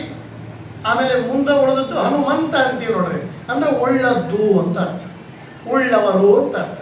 ಹನುಮಂತ ಅಂದರೆ ಜ್ಞಾನ ಉಳ್ಳವರು ಅಂತ ಅರ್ಥ. ಇದನ್ನ ಯಾರು ಹೇಳ್ತಾರೆ? ಜಗದ್ಗುರು ಮಧ್ವಾಚಾರ್ಯರು ಹೇಳ್ತಾರೆ. ಅವ್ರು ಹೇಳದೆ ಹೋಗಿದ್ರೆ ನಾವು ಏನೋ ತಿಳ್ಕೊಂಡ್ಬಿಡ್ತೀವಿ. ನಿನ್ನೆ ಹೇಳಿದೆ, ಹನು ಅಂದರೆ ಸಂಸ್ಕೃತದಲ್ಲಿ ಊದಿಕೊಂಡದ್ದು, ಬಾತದ್ದು ಅಂತ ಅರ್ಥ, ಸೂಚನೆ. ಅದನ್ನು ಅರ್ಥ ಇದೆ, ಇಲ್ಲಂತ ಅನ್ನಲ್ಲ. ಆದರೆ ಇಲ್ಲಿ ಅದಕ್ಕೆ ಮ್ಯಾಚ್ ಹಾಕಬೇಕಲ್ಲ. ನಿನ್ನೆ ಅದೇ ಉದಾಹರಣೆ ಹೇಳಿದ್ದೆ. ಅದಕ್ಕೆ ಒಂದು ಶಬ್ದವನ್ನ ನೇರವಾಗಿ ಅರ್ಥ ಮಾಡಿದರೆ ತಪ್ಪು ಅನಿಸ್ಲಿಕ್ಕೆ ಹತ್ತು ಅಂದ್ರೆ ಅದಕ್ಕೆ ಲಕ್ಷಣಾರ್ಥ ಅಂತ ಮಾಡುತ್ತೇವೆ. ಲಕ್ಷಣಾರ್ಥ ಅಂದರೆ ಅದಕ್ಕೆ ಹತ್ತಿರವಾದ ಇನ್ನೊಂದು ಅರ್ಥ ಮಾಡಬೇಕು. ಇದು ನಿಯಮ ವೇದಾಂತದಲ್ಲೇ ಇದೆ. ಒಂದು ಶಬ್ದಕ್ಕೆ ವೇದಾಂತದಲ್ಲಿ ಎಷ್ಟು ಅರ್ಥ ಗೊತ್ತಾ? ನೈಜ ಸರಳವಾದ ಅರ್ಥ, ಯೋಗಿಕ ಅರ್ಥ, ತತ್ವಾರ್ಥ, ಭಾಷ್ಯಾರ್ಥ, ಲಕ್ಷಣಾರ್ಥ, ಎಷ್ಟು ಅರ್ಥ ಇದೆ ಗೊತ್ತಾ ಒಂದು ಶಬ್ದಕ್ಕೆ? ಇಷ್ಟು ಅರ್ಥಗಳಲ್ಲಿ ಆ ಪ್ರಸಂಗದಲ್ಲಿ ಯಾವ ಅರ್ಥವನ್ನು ಬಳಸಬೇಕು ಅಂತ ನಿರ್ಣಯ ಮಾಡಬೇಕಾದ್ರೆ ಚೆನ್ನಾಗಿ ಶಾಸ್ತ್ರದ ಜ್ಞಾನ ಇರಬೇಕಾಗತ್ತೆ. ಇಲ್ಲದ್ರೆ ನಮಗೆ ಬೇಕಾದಷ್ಟು ಅರ್ಥ ಗೊತ್ತದ ಅಂತೇಳಿ ಯಾವುದೋ ಅರ್ಥ ಮಾಡಿಬಿಟ್ರೆ ಹಾಗೆಲ್ಲ ಆಗೋದಿಲ್ಲ. ಅದನ್ನು ಆಚಾರ್ಯರು ಹೇಳ್ತಾರೆ, ಹನು ಶಬ್ದೋ ಜ್ಞಾನವಾಚಿ ಮಂತೆ ಇದು ಉದಾಕೃತ. ಅದನ್ನ ಆಚಾರ್ಯ ಹಿಂಗೆ ಯಾಕೆ ಹೇಳಿದರು? ಹಿಂಗೆ ಯಾಕೆ ಹೇಳಿದ್ರಿ? ಹನು ಅಂದ್ರೆ ಊದಿಕೊಂಡದ್ದು ಅಂತ ಯಾಕೆ ಹೇಳಬಾರ್ದು? ಇರ್ತಾರೆ ನೋಡ್ರಿ ಕೆಲವೊಂದಿಷ್ಟು ಹನುಮಾನಾಚಾರ್ಯರು ಅಂತ ಇರ್ತಾರೆ. ಪ್ರತಿಯೊಂದಕ್ಕೂ ಅನುಮಾನ. ಆದರೆ ಶ್ರೀಮದಾಚಾರ್ಯರಿಗೂ ಅನುಮಾನ ತೀರ್ಥ ಅಂತ ಒಂದು ಹೆಸರು ಉಂಟು. ಅನುಮಾನ ಮಾಡೋದರಲ್ಲಿ ಅಂದರೆ ಇಮ್ಯಾಜಿನ್. ಅನುಮಾನ ಅಂದರೆ ಇನ್ನೊಂದು ಅರ್ಥ ಇಮ್ಯಾಜಿನ್. ಅನುಮಾನ ಅಂದರೆ ಡೌಟ್, ನಾವು ಕನ್ನಡದಲ್ಲಿ ಬಳಸುವುದು. ಅನುಮಾನ ಪಟ್ಟ ಅಂದರೆ ಡೌಟು. ಅರ್ಥ ಸಂಸ್ಕೃತದಲ್ಲಿ ಇಲ್ಲ. ಸಂಸ್ಕೃತದಲ್ಲಿ ಅನುಮಾನ ಅಂದರೆ ಇಮ್ಯಾಜಿನ್. ಇದು ಹೀಗೆ ಯಾಕೆ ಅನುಮಾನ? ಆ ರೀತಿ ಅನುಮಾನದಿಂದ ಹಿಂದೂ ಮುಂದೂ ಆಲೋಚನೆ ಮಾಡಿ ಪ್ರಸಕ್ತದಲ್ಲಿ ಯಾವ ಅರ್ಥ ಮಾಡಬೇಕು ಅಂತ ಅರ್ಥವನ್ನು ಹೇಳುವುದರಲ್ಲಿ ನಿಸ್ಸೀಮರಂತ ಮಧ್ವಾಚಾರ್ಯ. ಆದ್ದರಿಂದ ಅವರಿಂದ ಪ್ರಶಸ್ತಿ ಅನುಮಾನ ತೀರ್ಥ ಅಂತ ಅವರಿಗೆ ಪ್ರಶಸ್ತಿ ಉಂಟು. ಆ ರೀತಿ ಅನುಮಾನವನ್ನು ಈ ರೀತಿಯೂ ಬಳಸಬಹುದು ಅಂತ ಮೊದಲು ಜಗತ್ತಿಗೆ ತೋರಿಸಿಕೊಟ್ಟದ್ದು ಮಧ್ವಾಚಾರ್ಯ. ಅದನ್ನ ಹೌದ್ರಿ, ನೀವು ಮಧ್ವಾಚಾರ್ಯರ ಅನುಯಾಯಿಗಳು, ನೀವು ಮಾಧ್ವರು, ನೀವು ಅದನ್ನು ಮಾಡ್ತೀರಿ, ಅವ್ರು ಹೇಳಿದ್ದು ಒಪ್ಕೋತೀರಿ. ನಾವ್ಯಾಕೆ ಒಪ್ಪಬೇಕು? ಇರ್ತಾರೆ ಒಂದಿಷ್ಟು ಜನ ಮೊಂಡರು. ನಾವು ಒಪ್ಪೋದಿಲ್ಲ, ಪ್ರತಿಯೊಂದಕ್ಕೂ ಉಲ್ಟಾ ಮಾತಾಡ್ತಿರ್ತಾರೆ. ನೀವು ಮಧ್ವಾಚಾರ್ಯ ಹೇಳಿದ್ರೆ ನೀವು ಒಪ್ಪರಿ, ನಾವೇ ಯಾಕೆ ಒಪ್ಪಲಿ? ನಾನು ಅದನ್ನೇ ಹೇಳ್ತೀವಿ, ಊದಿಕೊಂಡದ್ದು ಅಂತಲೇ ಅರ್ಥ ಮಾಡ್ತೀನಿ ನೀನೀಗ ಅಂತ ಪ್ರಶ್ನೆ ಮಾಡಿದರೆ, ಹಾಗಿದ್ರೆ ಒಂದು ಕೆಲಸ ಮಾಡಿ, ವಾಲ್ಮೀಕಿ ರಾಮಾಯಣ ಒಪ್ತಿರೋ ಇಲ್ಲೋ? ವಾಲ್ಮೀಕಿ ರಾಮಾಯಣ ಒಪ್ತೀವ್ರಿ, ಅದ್ರಾಗ ಹೇಳಿದೀಯಾ ಅಂತಂದ್ಬಿಟ್ರೆ ಅದಕ್ಕೆ ಹೇಳ್ತಾರೆ ಏನಂದ್ರೆ, ಮತ್ಕರೋ ತುರದ ವಜ್ರೇಣ ಹನುರಸ್ಯ ಯಥಾ ಅಹತಃ ನಾನ್ನ ವೈ ಕಪಿತಾ ಶಾರ್ದೂಲೋ ಭವತ ಹನುಮಾನ್ ಇತಿ. ಹನುಮಾನ್ ಇತಿ ಇದು ಯಾರು ಹೇಳಿದ್ದು? ವಾಲ್ಮೀಕಿ ಮಹರ್ಷಿಗಳು ಹೇಳಿದ್ದು. ನೋಡಿ, ಅದಕ್ಕೆ ಆಚಾರ್ಯರು ಹಿಂದೂ ಮುಂದೆ ನೋಡಿ, ಪ್ರಸಂಗ ನೋಡಿ, ಆ ಜ್ಞಾನಕ್ಕೆ ತಿರೋಧಾನ ಬರದಂತೆ ಅಷ್ಟು ಚೆನ್ನಾಗಿ ಆಲೋಚನೆ ಮಾಡಿ ಒಂದು ಶಬ್ದ ಪ್ರಯೋಗ ಮಾಡ್ತಾರೆ. ನೀವು ನೋಡಬೇಕು, ಶಬ್ದ ಸಾರ್ಥಕ್ಯ ಅಂತ ಬರೀತಾರೆ ಟೀಕಾರ. ಈ ಶಬ್ದವನ್ನೇ ಎದಕ್ಕೆ ಬಳಸಿದ್ರು ಮಧ್ವಾಚಾರ್ಯರು ಅಂತ ಅದಕ್ಕೆ ಒಂದೊಂದು ಪ್ಯಾರ ಎಕ್ಸ್ಪ್ಲೇಷನ್ ಕೊಡ್ತಾರೆ. ಬೇರೆ ಶಬ್ದ ಇದ್ವಲ್ಲ, ಯಾಕೆ ಬರೆಯಲ್ಲ ಅಂದರೆ ಬೇರೆ ಯಾವ ಶಬ್ದ ಬಳಸಿದ್ರೂ ಕೂಡ ಅಲ್ಲಿ ತಪ್ಪು ಅರ್ಥವನ್ನು ಗ್ರಹಿಸುವ ಅವಕಾಶ ಇರ್ತದೆ. ಆದ್ದರಿಂದ ಪರ್ಟಿಕ್ಯುಲರ್ ವರ್ಡ್ ಅದಕ್ಕೆ ಬಳಸಿದ್ದು ಒಂದು ಆ ಶಬ್ದ ಸಾರ್ಥಕ್ಯ ಅಂತ ಹೇಳ್ತಾರೆ ಅರ್ಥ ಟಿಪ್ಪಣಿಗಳು. ಇಲ್ಲಿ ವಾಲ್ಮೀಕಿ ರಾಮಾಯಣದಲ್ಲೇ ಹೇಳುತ್ತಾರೆ. ಅದರಿಂದ ಉಲ್ಟಾ ಅರ್ಥ ಮಾಡಿ ಆಲೋಚನೆ ಮಾಡ್ಲಿಕ್ಕೆ ಹೋಗ್ಬಾರ್ದು. ಯಾಕಂದ್ರೆ ಶ್ರೀಮದ್ ಆಚಾರ್ಯರು ಸಮಗ್ರ ವೇದ ಬಾಯಿಗೆ, ಸಮಗ್ರ ಶಾಸ್ತ್ರದ ಪರಿಪೂರ್ಣವಾಗಿ ಬಲ್ಲಂತಹ ಶ್ರೀಮದಾಚಾರ್ಯ ಒಂದು ಅರ್ಥ ಹೇಳ್ತಾರೆ ಅಂದರೆ ಅದಕ್ಕೆ ವಿರೋಧವಾದ ಅರ್ಥ ಇಡೀ ಶಾಸ್ತ್ರದಲ್ಲಿ ಇಲ್ಲ ಅಂತಲೇ ಅರ್ಥ. ಮತ್ತೆ ಅದರ ಜೊತೆಗೆ ತಾವು ಹೇಳುವಾಗ ಈ ಅರ್ಥ ಇಂಥ ಗ್ರಂಥದಲ್ಲಿದೆ ಅಂತ ಕೋಟ್ ಮಾಡ್ತಾರೆ. ಅವ್ರು ಹೇಳಿದ ಮೇಲೆ ಮುಗಿದೋತ್ರಿ, ಇಂಥ ಗ್ರಂಥ ಅಂತ ಯಾಕೆ ಕೋಟ್ ಮಾಡಬೇಕು? ಅದೇ ಜ್ಞಾನಿಗಳ ಲಕ್ಷಣ. ಜ್ಞಾನಿಗಳು ಏನು ಹೇಳಿದ್ರು ಕೂಡ ವೇದವ್ಯಾಸ ದೇವರು ಹೀಗೆ ಹೇಳಿದ್ದಾರೆ ಅಂತ ಕೋಟ್ ಮಾಡ್ತಾರೆ. ಅವರಿಗೆ ಜ್ಞಾನ ಇದೇ ಸರಿ ಅಂತ ಹೇಳಿ ನಿರ್ಣಯ ಮಾಡುವ ಸಾಮರ್ಥ್ಯ, ಯೋಗ್ಯತೆ, ಅಧಿಕಾರ ಎಲ್ಲವೂ ಇದೆ ವಾಯುದೇವರಿಗೆ. ಆದರೂ ಕೂಡ ಕೋಟ್ ಮಾಡಬೇಕಾದ್ರೆ, ಅದನ್ನು ಉದ್ಧೃತ ಮಾಡಬೇಕಾದಾಗ ಇಂಥ ಗ್ರಂಥದಲ್ಲಿ ಹೇಳಿದ್ದಾರೆ ಅಂತ ಹೇಳ್ತಾರೆ. ವಾಲ್ಮೀಕಿ ರಾಮಾಯಣದಲ್ಲಿಯೂ ಕೂಡ ಹಾಗೆ ಉಂಟು. ನಾವು ಶ್ರೀಮದಾಚಾರ್ಯ ಹೇಳಿದ್ದೇ ಯಾಕೆ ಕೇಳಬೇಕು ಅಂದರೆ, ಜ್ಞಾನ ಬೇಕು ಅಂದರೆ ಕೇಳಬೇಕು. ಕ್ರಾಸ್ ಚೆಕ್ ಮಾಡ್ತೀರಾ, ಅದಕ್ಕೂ ಪ್ರಮಾಣ ಇದೆ. ಇದರ ಜೊತೆಗೆ ಋಗ್ವೇದದಲ್ಲಿಯೂ ಉಂಟು. ಇದಕ್ಕೆ ಋಗ್ವೇದದಲ್ಲಿ ನೀವು ಹುಡುಕಿದ್ರು ಕೂಡ ಋಗ್ವೇದದಲ್ಲಿಯೂ ಅದಕ್ಕೆ ಪ್ರಮಾಣ ಉಂಟು. ಆಚಾರ್ಯ ಹೇಳ್ತಾರೆ, ಅದನ್ನು ಸುಮ್ಮನೆ ಹೇಳೋದಿಲ್ಲ. ಕೆಲವರು ಸುಮ್ಮನೆ ಉಲ್ಟಾ ಮಾತಾಡಿರ್ತಾರೆ, ಏನು ಮಾತಾಡ್ಲಿಕ್ಕಲ್ಲ, ಕೈ ಬಿಟ್ಬಿಡ್ಬೇಕು ಅಷ್ಟೇ. ಅದು ಸ್ವರೂಪ ಯೋಗ್ಯತೆ ಅಷ್ಟೇ ಅಂತವ್ರು ಇರ್ತಾರೆ. ಅದಕ್ಕೆ ಏನು ಹೇಳ್ತಾನೋ ಅದಕ್ಕೆ ವಿರುದ್ಧ ಕೆಲಸ ಮಾಡ್ತಿದ್ದಂತ ಹೇಳಿ ತಲೆ ಕೆಟ್ಟೋಗಿ ಬಿಡ್ತೇವೆ. ಗಂಡ ಅಡಿಗೆ ಮಾಡಂದ್ರೆ ಮಾಡಂಗಿಲ್ಲ. ನೋಡು, ನೀನು ಇವತ್ತು ಅಡಿಗೆ ಮಾಡಬೇಡ ಅಂದ್ರೆ ಅವತ್ತು ಭಕ್ಷ್ಯ ಭೋಜ್ಯ ಅಡಿಗೆ ಮಾಡಿಬಿಡು. ಪ್ರತಿಯೊಂದಕ್ಕೂ ಉಲ್ಟ ಏನಂತ ಮಾಡಬೇಕು, ಸಾಕಾಗಿ ಹೋಗ್ಬಿಡುತ್ತೆ. ಲಾಸ್ಟಿಗೆ ಒಂದು ಪ್ಲಾನ್ ಮಾಡಿದ್ದಂತೆ, ಪಿಕ್ನಿಕ್ ಅಂತ ಕರ್ಕೊಂಡು ದೊಡ್ಡ ಬಾವಿ ಹತ್ರ ಕರ್ಕೊಂಡು ಹೋಗಿ ಅನ್ನಂತ, ನೋಡು ಅದು ದೊಡ್ಡ ಬಾವಿ, ಬಿದ್ದು ಬಿಟ್ಟರೆ ಮ್ಯಾಲೆ ಹತ್ಲಿಕ್ಕೆ ಬರಲ್ಲ, ಹೋಗಬೇಡ ಅನ್ನಂತ. ಅರ್ಥ ಆಯ್ತೆ? ಮೊದಲೇ ಎದುರು ಬಟ್ ಹಂಗೆ ನಾನು ಹೋಗ್ತೇನೆ ಅಂತ ದಪ್ಪನ ಬಿಡ್ದೆ, ಕೃಷ್ಣಾರ್ಪಣ, ಟೆನ್ಷನ್ ಖತಮ್ ಬಂದು ಅಂಥವ್ರು ಕೈ ಬಿಟ್ಬಿಡು. ಎಷ್ಟೋ ಜನ ಹಂಗೆ ಉಲ್ಟಾ ಮಾತಾಡ್ತಿರ್ತಾರೆ. ಕೆಲವೊಬ್ರು ಆನಮನಿ ಆಗಿಬಿಟ್ಟಿರ್ತಾರೆ. ಅಲ್ಲ, ಹನು ಶಬ್ದ ಜ್ಞಾನವಾಚಿ ಅಂತ ಹೇಳಿ ಇಲ್ಲಿ ಯಥಾ ಅಹತಃ ಅಂತ ಪದಚ್ಛೇದ. ಯಥಾಹತಃ ಯಥಾ ಅಹತಃ ಒಂದು ಅವಗ್ರ. ನಿನ್ನೆ ಹೇಳಿದೆ, ಒಂದು ಕಾಮದಿಂದ ಅರ್ಥ ವ್ಯತ್ಯಾಸ ಆಗ್ತದೆ ಅನ್ನೋದಾದರೆ ಒಂದು ಅವಗ್ರ ಎಷ್ಟು ಅರ್ಥ ಚೇಂಜ್ ಮಾಡಬಹುದು. ಅವಗ್ರ ಅಂದರೆ ಬರೆಯುವ ಒಂದು ಎಸ್ ಅಂತ ಬರೀತಾರೆ ಸಂಸ್ಕೃತದಲ್ಲಿ. ಅಲ್ಲಿ ಅಕಾರ ಸೂಕ್ತವಾಗಿರುತ್ತದೆ. ಯಥಾ ಹತಃ ಯಥಾ ಅಹತಃ ಒಂದೇ ಒಂದು ಪದಚ್ಛೇದದಿಂದ ಅರ್ಥವೇ ಉಲ್ಟಾ ಪಲ್ಟಾಗಿ ಹೋಗುದು. ಇದನ್ನು ಗ್ರಹಿಸುವವರು ಸೂಕ್ಷ್ಮ ಗ್ರಹ ಇದ್ದರೆ ಅದನ್ನು ಗ್ರಹಿಸ್ತಾರೆ. ಇಲ್ಲಂದರೆ ಹೈ ಸ್ಪೀಡ್ನಾಗ ಹೋಗ್ಬಿಡ್ತದೆ, ಜಂಪ್ ಆಗಿ ಒಂದು ಹೇಳಿದ್ರೆ ಒಂದು ಅರ್ಥ. ಈ ರೀತಿಯಲ್ಲಿ ನಡೆದು ಹೋಗ್ಬಿಡ್ತದೆ. ಆ ರೀತಿಯಲ್ಲಿ ಒಟ್ಟಾರೆ ಒಂದೇ ಹೇಳಬೇಕು ಅಂತಂದರೆ,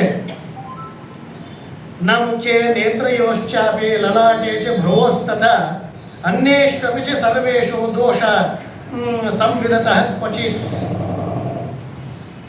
ಇದಕ್ಕೆ ಮತ್ತೊಂದು ಪೂರಕವನ್ನು ಹೇಳ್ತಾರೆ.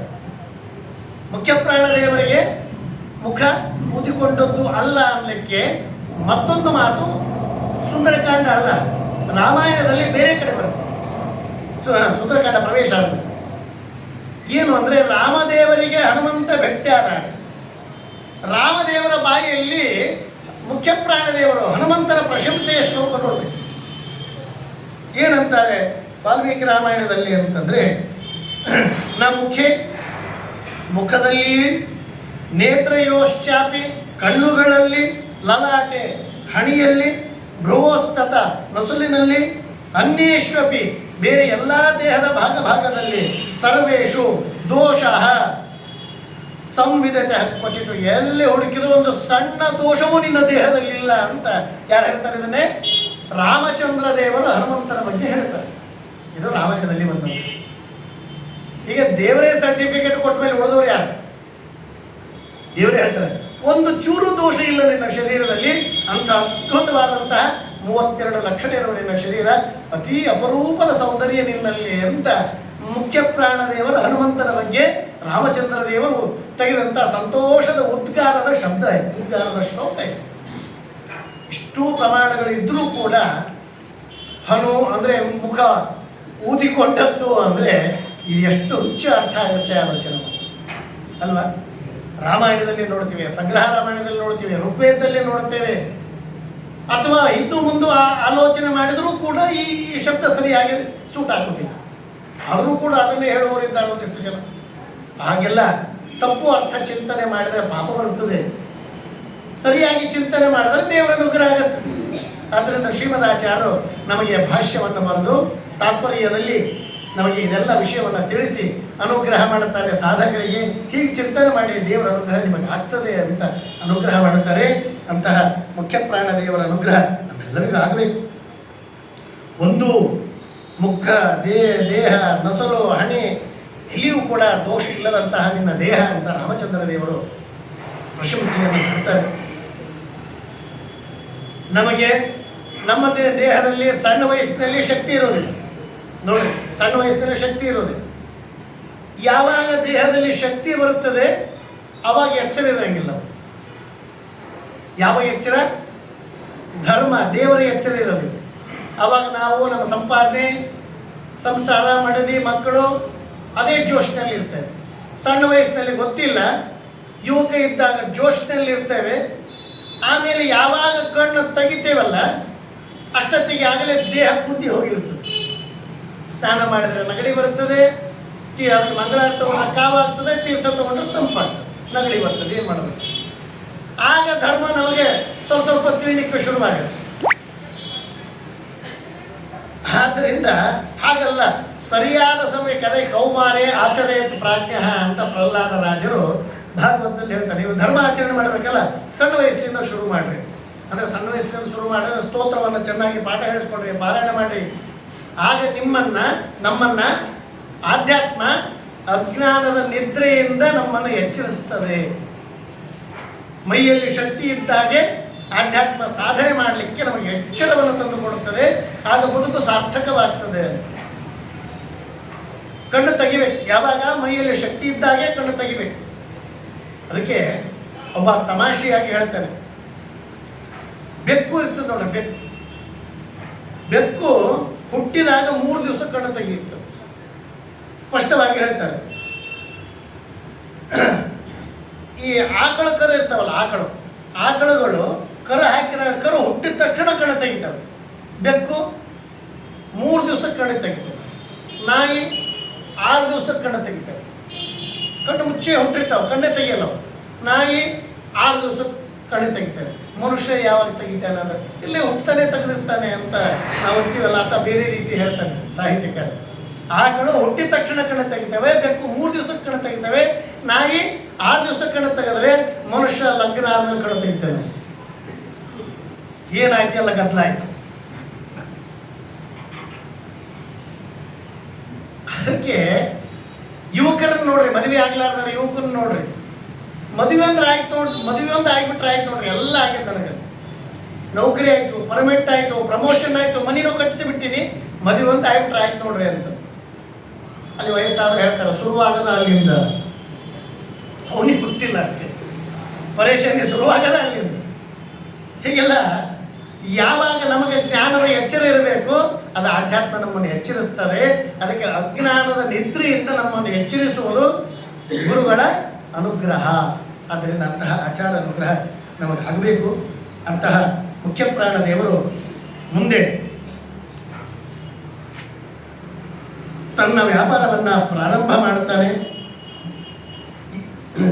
ಮುಖ್ಯ ಪ್ರಾಣ ದೇವರಲ್ಲಿ ಹನುಮಂತನಲ್ಲಿ ಹೇಳ್ತಾರೆ, ಹನು ಶಬ್ದೋ ಜ್ಞಾನವಾಚಿ ಹನುಮಾನ್ ಮತಿ ಶಬ್ದಿತ ಅಂತ ಆಚಾರ್ಯರು ಹೇಳಿದಾಗ ಅದನ್ನು ತ್ರಿಶಪ್ಪೆ ವಾದವತಾರೆ ಇತ್ಯಾದಿಗಳ ಶಬ್ದಗಳನ್ನು ವಿವರಣೆ ಕೊಡ್ತಾರೆ. ಹಿಂಸಿತೋ ನಿರ್ವಿಕಾರ ವಾಯುಸ್ತುತಿಯಲ್ಲಿ ನಾವು ಹೇಳ್ತೇವೆ. ವಾಯುದೇವರು ಅಂದರೆ ಹಿಂಸೆ ಮಾಡುವವರು ಅಂತ. ಮತ್ತೆ ಹಿಂಸೆ ಮಾಡುವವರನ್ನು ನಾವೇ ಯಾಕೆ ಪ್ರಾರ್ಥನೆ ಮಾಡಬೇಕು? ಅನುಗ್ರಹ ಮಾಡುವವರನ್ನು ಪ್ರಾರ್ಥನೆ ಮಾಡಿದರೆ ಸರಿ. ಆದ್ರೆ ಅದರ ಹಿಂದೆ ಒಂದು ಶಬ್ದ ಏನು, ನಿರ್ವಿಕಾರ ಅಂತ. ಇನ್ನೊಬ್ಬರ ಮೇಲೆ ಸಿಟ್ಟು ಬರುವುದು ವಿಕಾರದಿಂದ, ಮಾನಸಿಕ ದೋಷದಿಂದ ಇನ್ನೊಬ್ಬರ ಮೇಲೆ ಸಿಟ್ಟು ಬರ್ತದೆ. ಹಾಗಿದ್ರೆ ಇವರಿಗೆ ವಾಯುದೇವರಿಗೆ ನಿರ್ವಿಕಾರ ಅಂತಲೂ ವಾಯುಸ್ತುತಿಯಲ್ಲಿ ಹೇಳ್ತಾರೆ. ಆಮೇಲೆ ಹಿಂಸ ಮಾಡ್ತಾರೆ ಅಂತ ಹೇಳ್ತಾರೆ. ಯಾವ್ದು ಒಂದು ಹೇಳೋದು, ಎರಡು ಹೇಳಿದ್ರೆ ಹೇಗೆ? ಈಗ ಏನಾದ್ರು ವಂದ್ಯ ಪುತ್ರ ಅಂತ ಒಂದು ತರ್ಕದಲ್ಲಿ ಒಂದು ಮಾತುಂಟು. ವಂದ್ಯ ಅಂದರೆ ಬಂಜೆ ಅಂತ ಅರ್ಥ. ಯಾರ ಒಬ್ಬ ಬನ್ನಂತೆ ವ್ಯಕ್ತಿ, ನೋಡ್ರಿ ಬಂಜಿ ಮಗ ಅಂತ. ಬಂಜಿ ಮಗ ಹೆಂಗ್ರೆ ಆಗ್ತಾನೆ, ಮಗ ಇದ್ರಾಕಿ ಬಂಜಿ ಯಾಕೆ ಆಗ್ತಾನೆ? ಅದು ಅಸಾಧ್ಯ. ಇಲ್ಲ ಆಕೆ ಬಂಜಿ ಆಗಿದ್ರೆ ಮಗ ಅಲ್ಲ, ಯಾವ್ದಾದ್ರು ಒಂದಾಗತ್ತೆ. ಹಿಂಸಿತ್ ಅಂತ ಹೇಳ್ತಾರೆ, ಹಿಂಸಿತು ಅಂತಾರೆ, ಆಮೇಲೆ ನಿರ್ವಿಕಾರ ಅಂತಾರೆ. ಹಾಗಿದ್ರೆ ವಾಯುದೇವರು ನಿರ್ವಿಕಾರ ಹೌದು, ಹಿಂಸೆ ಮಾಡುವವರು ಹೌದು ಅನ್ನುವುದನ್ನ ವಾಯುಸ್ತುತಿ ಟಿಪ್ಪಣಿಕಾರರು ಎಷ್ಟು ಚಂದ ಕ್ಲಾರಿಟಿ ಕೊಡ್ತಾರೆ. ಒಂದೊಂದು ರೂಪವನ್ನ, ಒಂದೊಂದು ಗುಣಗಳನ್ನು ಪರಿಚಯ ಮಾಡ್ತಾ ಬಂದಾಗ ಹೇಳ್ತಾರೆ, ಹಿಂಸೆ ಮಾಡುವವರೇ ನಿರ್ವಿಕಾರ ಅಂದ್ರೆ ಮಾನಸಿಕ ದೋಷದಿಂದ ಇನ್ನೊಬ್ಬರ ಮೇಲೆ ಪ್ರತೀಕಾರ ತೀರಿಸಿಕೊಳ್ಳಲಿಕ್ಕೆ ಹಿಂಸೆ ಮಾಡುವವರಲ್ಲ, ಅವರು ನಿರ್ವಿಕಾರ. ಮನಸ್ಸಿನ ಯಾವ ದೌರ್ಬಲ್ಯವೂ ಅವ್ರ ಬಲ್ಲಿಲ್ಲ.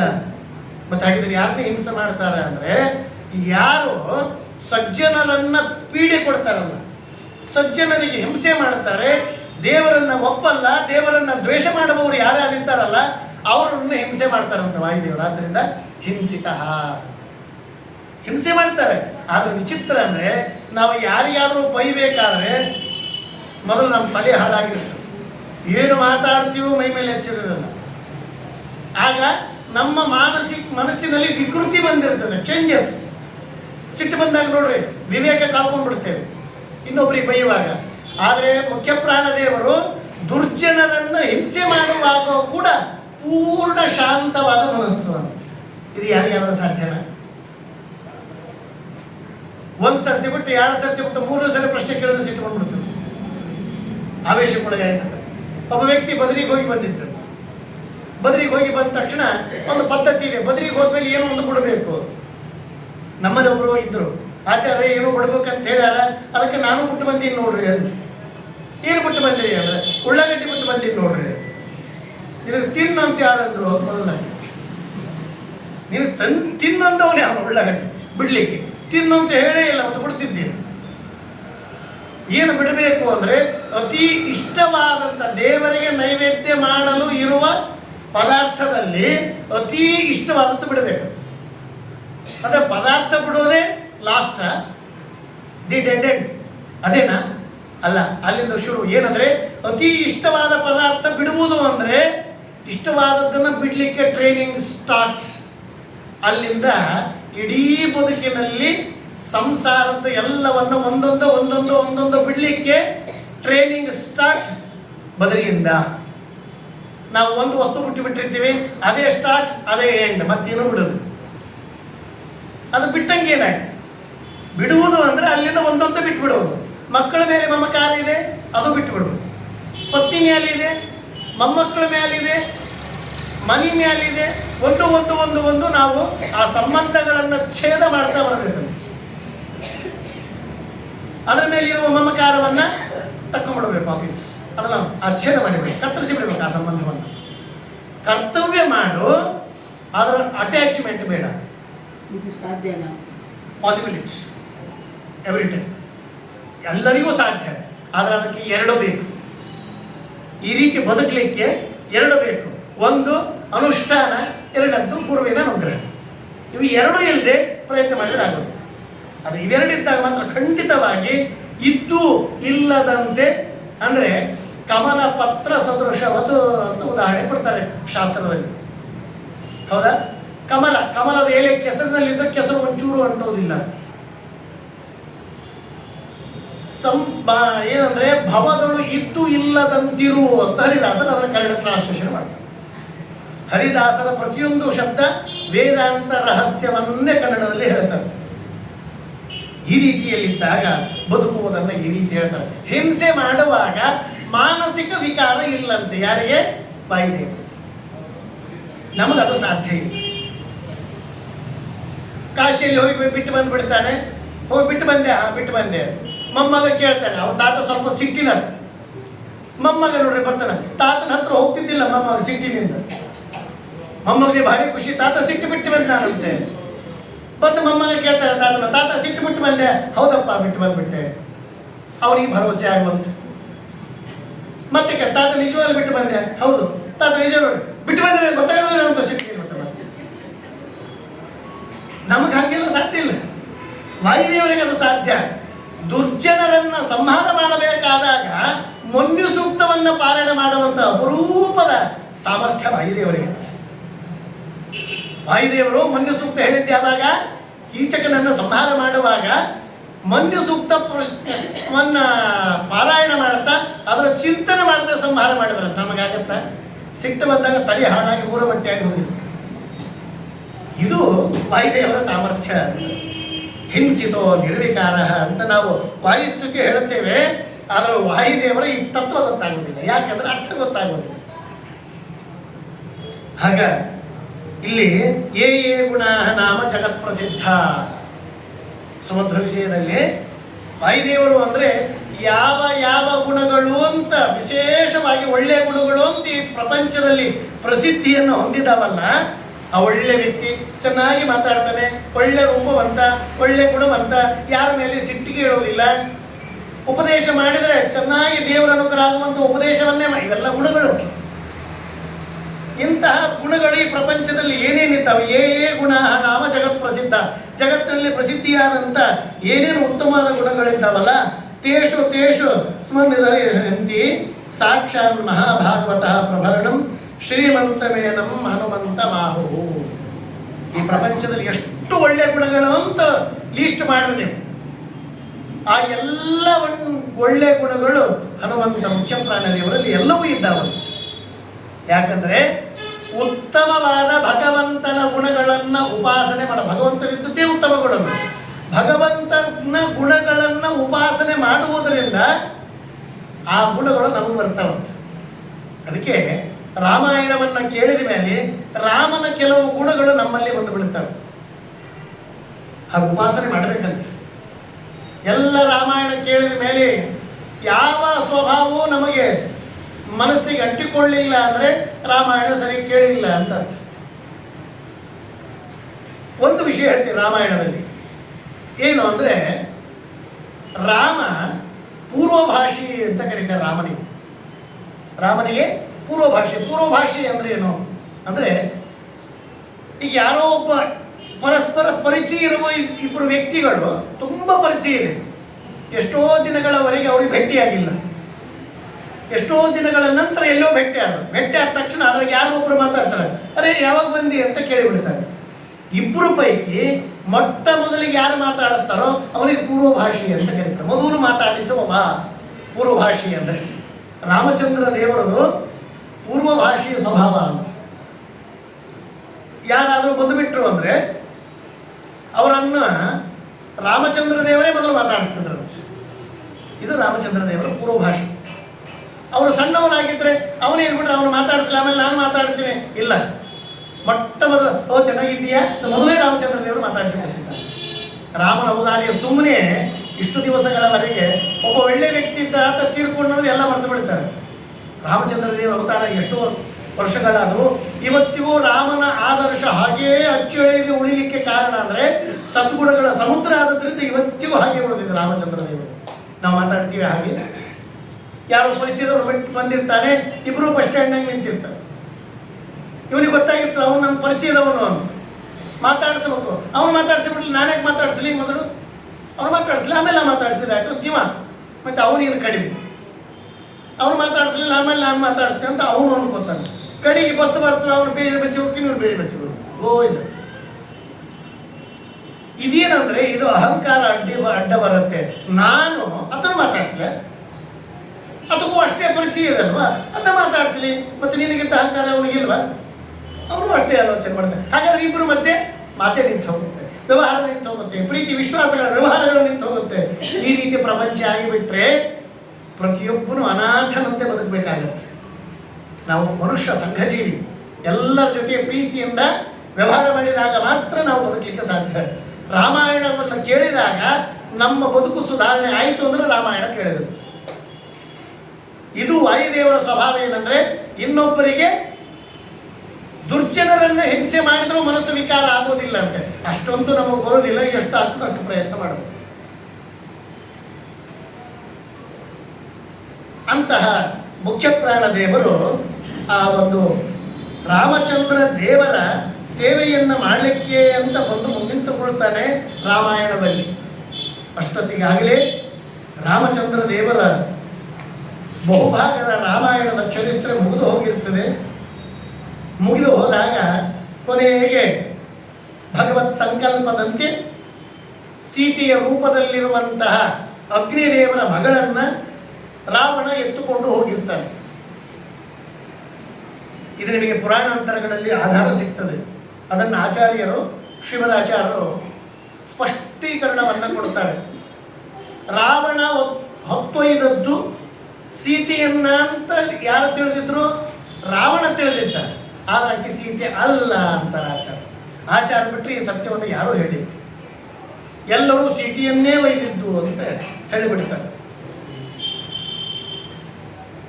ಇಲ್ಲಿ ಈ ರೀತಿ ಹೇಳಿಬಿಟ್ರೆ ಮುಂದೆ ಪ್ರಾಕ್ಟಿಕಲ್ ಪ್ರಾಬ್ಲಮ್ ಬಂದ್ಬಿಡ್ತಾವೆ. ನೋಡಿ, ನಿನ್ನೆ ಅದನ್ನು ಹೇಳಿದ್ದ, ಯಾವುದಾದ್ರೂ ಒಂದು ಶಬ್ದದ ಅರ್ಥವನ್ನು ಬಿಡಿಸಿ ಹೇಳಲಿಕ್ಕೆ ಹೋದರೆ ಪ್ರಾಕ್ಟಿಕಲಿ ನಿಮಗೆ ವಿರೋಧ ಬರಬಾರದು. ಮುಂದಿನ ಇತಿಹಾಸ ಹಿಂದೂ ಮುಂದೆ ನೋಡಿದಾಗ ಅದು ಮ್ಯಾಚ್ ಆಗಲಿಲ್ಲ ಅಂದರೆ ನಿಮ್ಮ ಅರ್ಥ ತಪ್ಪು. ಎಷ್ಟೋ ಕಡೆ ವೇದಗಳಲ್ಲಿ ಏನಂದ್ರೆ ಮಣ್ಣು ಮಾತಾಡಿತು ಅಂತ ಬರ್ತದೆ. ಮೃತ್ಪದ ಮಣ್ಣು ಮಾತಾಡಿತು. ಏನ್ರಿ ಇದು? ಮಣ್ಣು ಮಾತಾಡಿತು, ನೀರು ಮಾತಾಡಿತು, ಕಲ್ಲು ಮಾತಾಡಿತು. ಏನಿದೆ ಹಿಂದೂ ಧರ್ಮ? ಏನು ಹುಚ್ಚುಚ್ಚಾರ? ಮಣ್ಣು ಮಾತಾಡ್ತದನ್ರಿ ಇಲ್ಲೆಲ್ಲ ಅಂದ್ರೆ ಪ್ರಾಚೀನರು ಮಣ್ಣು ಮಾತಾಡುತ್ತೋ ಇಲ್ಲೋ ಅನ್ನುವಷ್ಟು ದಡ್ಡರಿದ್ರ. ಇನ್ನು ನಮ್ಮಂಥವ್ರು ಹೇಳಿದರು ಅಂದ್ರೆ ಇರಬಹುದು, ದಡ್ಡತನದಿಂದ ಹೇಳ್ಯಾರ ಅನ್ಕೋಬಹುದು. ಪ್ರಾಚೀನರು ಅಷ್ಟು ದಡ್ಡರೇನು ಇರಲಿಲ್ಲ. ಮತ್ತೆ ಮಣ್ಣು ಮಾತಾಡಿತು, ನೀರು ಮಾತಾಡಿತು, ಏನು ಇದರ ಅರ್ಥ ಏನು ಅಂತಂದ್ರೆ ಇದರ ಅರ್ಥ ಇಷ್ಟೇ. ಈ ರೀತಿಯಾದ ಶಬ್ದಗಳು ಎಲ್ಲೆಲ್ಲಿ ಬರ್ತವೋ ಇದು ಒಂದೇ ಅಲ್ಲ. ಇಲ್ಲಿ ಮುಂದೆ ಮೈನಾಕ ಅಂತ ಬರ್ತಾರೆ, ಒಂದು ಪರ್ವತ, ಹಿಮವತ್ ಪರ್ವತನ ಮಗ. ಅಲ್ಲಿ ಒಂದು ಸಂದೇಹ ಹುಟ್ಟಿಕೊಳ್ಳುತ್ತೆ. ಈ ಮೈನಾಕ ಅಂದ್ರೆ ಹಿಮವತ್ ಪರ್ವತನ ಮಗ. ಓಹೋ, ಪರ್ವತಕ್ಕೆ ಮಗ ಇರ್ತಾನೇನ್ರಿ? ಪರ್ವತಕ್ಕೆ ಮದುವೆ ಆಗುತ್ತ? ಏನ್ ಬಾಲಿಶ, ಏನ್ ಚೈಲ್ಡ್ಲೆಸ್ ಮಾತಾಡ್ತೀವಿ ನೀವು. ಮನುಷ್ಯರಿಗೆ ಸಂತತಿ ಇದೆ, ಪ್ರಾಣಿ ಜೀವಿಗಳಿಗೆ ಸಂತತಿ ಇದೆ ಅಂದ್ರೆ ಸರಿ, ಪರ್ವತಕ್ಕೆ ಏನು ಸಂತತಿ ಇರ್ತದಲ್ರಿ? ಏನು ಮಾತಾಡ್ತಾರೆ? ಅದಕ್ಕೆಲ್ಲರೂ ಹೂ ಅಂತಾರೆ.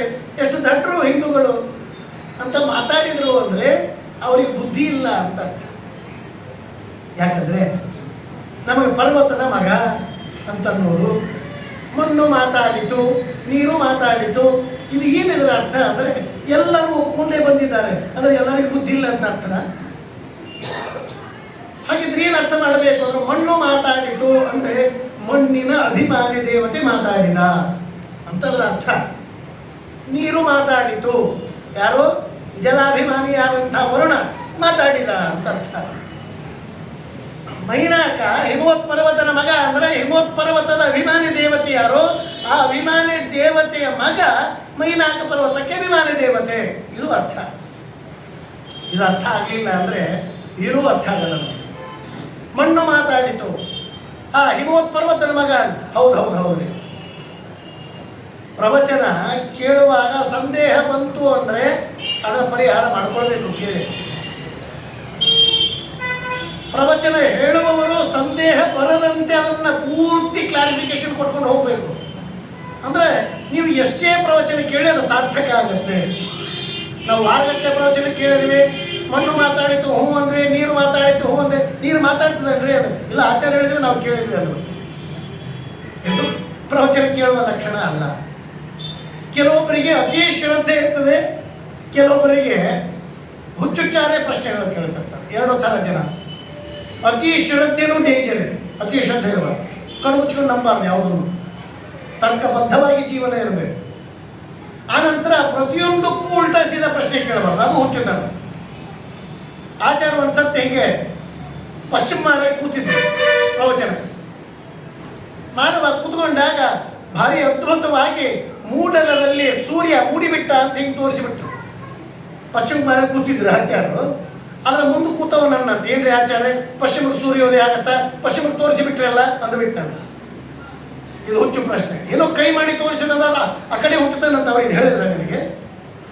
ಕೆಲವೊಬ್ರು ಆಚಾರ್ಯರು ಏನು ಚಲೋ ಹೇಳ್ತಾರೆ ಅಂತ ಕೇಳೋದಕ್ಕಿಂತಲೂ ಆಚಾರ್ಯ ಎಲ್ಲಿ ತಪ್ತಾರೆ ಅಂತ ಕೇಳಲಿಕ್ಕೆ ಕೂತಿರ್ತಾರೆ ಕೆಲವು ಹನುಮಾನಾಚಾರ್ಯರು.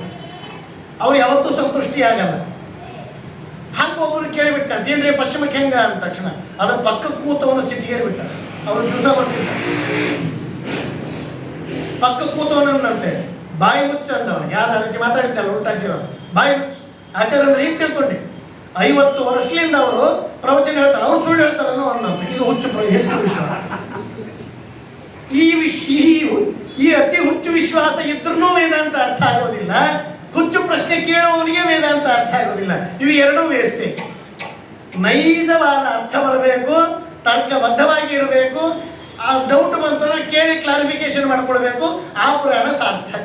ನಾ ಎಷ್ಟೋ ಜನ ಹೇಳ್ತೀನಿ, ನಿಮಗೆ ಅರ್ಥ ಆಗಲಿಲ್ಲ ಅಂದ್ರೆ ಕೇಳಿ, ಸ್ಪಷ್ಟವಾಗಿ ಕೇಳಿ, ಅದಕ್ಕೆ ಉತ್ತರ ಹೇಳ್ತೇನೆ. ಒಂದು ವೇಳೆ ನನಗೂ ಉತ್ತರ ಗೊತ್ತಿದ್ದಿಲ್ಲ ಅಂದ್ರೆ ಇನ್ನೂ ನಮ್ಮ ಗುರುಗಳು ಇದ್ದಾರೆ, ಅವರಿಗೆ ಪಾಠ ಹೇಳಿದ ಗುರುಗಳು ಇದ್ದಾರೆ, ಕೇಳೋಣ, ಚರ್ಚೆ ಮಾಡೋಣ. ಪ್ರವಚನ ಇರೋದೇ ಜ್ಞಾನ ಬೆಳೆಸಿಕೊಳ್ಳಿಕ್ಕೆ. ನಾನು ಹೇಳಲಿಕ್ಕೆ ಬಂದೀನಿ ಅಂದ್ರೆ ನಾನು ಸರ್ವಜ್ಞಾಚಾರ ಅಲ್ಲ. ನನ್ನಲ್ಲಿರುವ ವಿದ್ಯೆ ಸಂದೇಶವನ್ನು ಮುಟ್ಟಿಸ್ಲಿಕ್ಕೆ ಬಂದಿರ್ತೀನಿ. ಅದರಿಂದ ನಿಮ್ಮ ಬದುಕು ಸುಧಾರಿಸ್ತು ಅಂದರೆ ನನಗೂ ಇಷ್ಟು ಪುಣ್ಯ ಬರ್ತದೆ, ಆಯೋಜನೆ ಮಾಡಿದವರಿಗೂ ಇಷ್ಟು ಪುಣ್ಯ ಬರ್ತದೆ. ಸುಮ್ಮನೆ ಅಲ್ಲ. ರಾಘವೇಂದ್ರ ಸ್ವಾಮಿಗಳು ದೇವತೆಗಳ ಸನ್ನಿಧಾನದಲ್ಲಿ ನಾವು ಸುಂದರಕಾಂಡವನ್ನು ಚಿಂತನೆ ಮಾಡ್ತಾ ಇದ್ದೇವೆ. ಅದು ಮನೋನಿಯಾಮಕರು ಇದ್ದಾರೆ, ರುದ್ರದೇವರ ಸನ್ನಿಧಾನ. ರುದ್ರದೇವರಿಗೆ ಪ್ರವಚನ ಅಂದ್ರೆ ಭಾರಿ ಇಷ್ಟ ಅಂತ. ನಿರಂತರವಾಗಿ ಜ್ಞಾನ ಕಾರ್ಯ ಮಾಡುವ ರುದ್ರದೇವರು. ರುದ್ರದೇವರು ರಾಮಾಯಣವನ್ನ ಪ್ರವಚನ ಮಾಡೋರಂತೆ. ಏನೋ ಒಂದು ವಾರ ಹೇಳ್ತಾರೆ ಅಂದ್ರೆ ಯಾರಾದ್ರೂ ಬರ್ತಾರೆ. ಈಗ ನೋಡ್ರಿ, ನಾಳೆ ಪುರಂದಾಸರ ಆರಾಧನೆ ಆದ್ಮೇಲೆ ಈ ಗುಡಿಗೆ ಮತ್ತೆ ಯಾರು ಬರೋಲ್ಲ. ಹೆಚ್ಚು ಡೈಲಿ ಬರೋರ್ತಾರೆ ಒಂದು 4 ಜನ ಅಷ್ಟೇ. ಆಮೇಲೆ ಹೆಂಗಂದ್ರೆ ಯಾರು ಬರೋಲ್ಲ.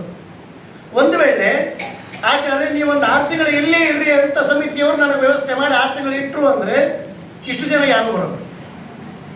ಆಚಾರ್ಯ ಕಾಲಿಂದ ಬಿಡ್ರಿ, ಅವ್ರೇನು ಮಾಡ್ತಾರೆ, ನಮ್ಮ ಮಕ್ಕಳವ ಏನು ಮಾಡೋದು? ಇಷ್ಟು ಜನ ಬರೋಲ್ಲ.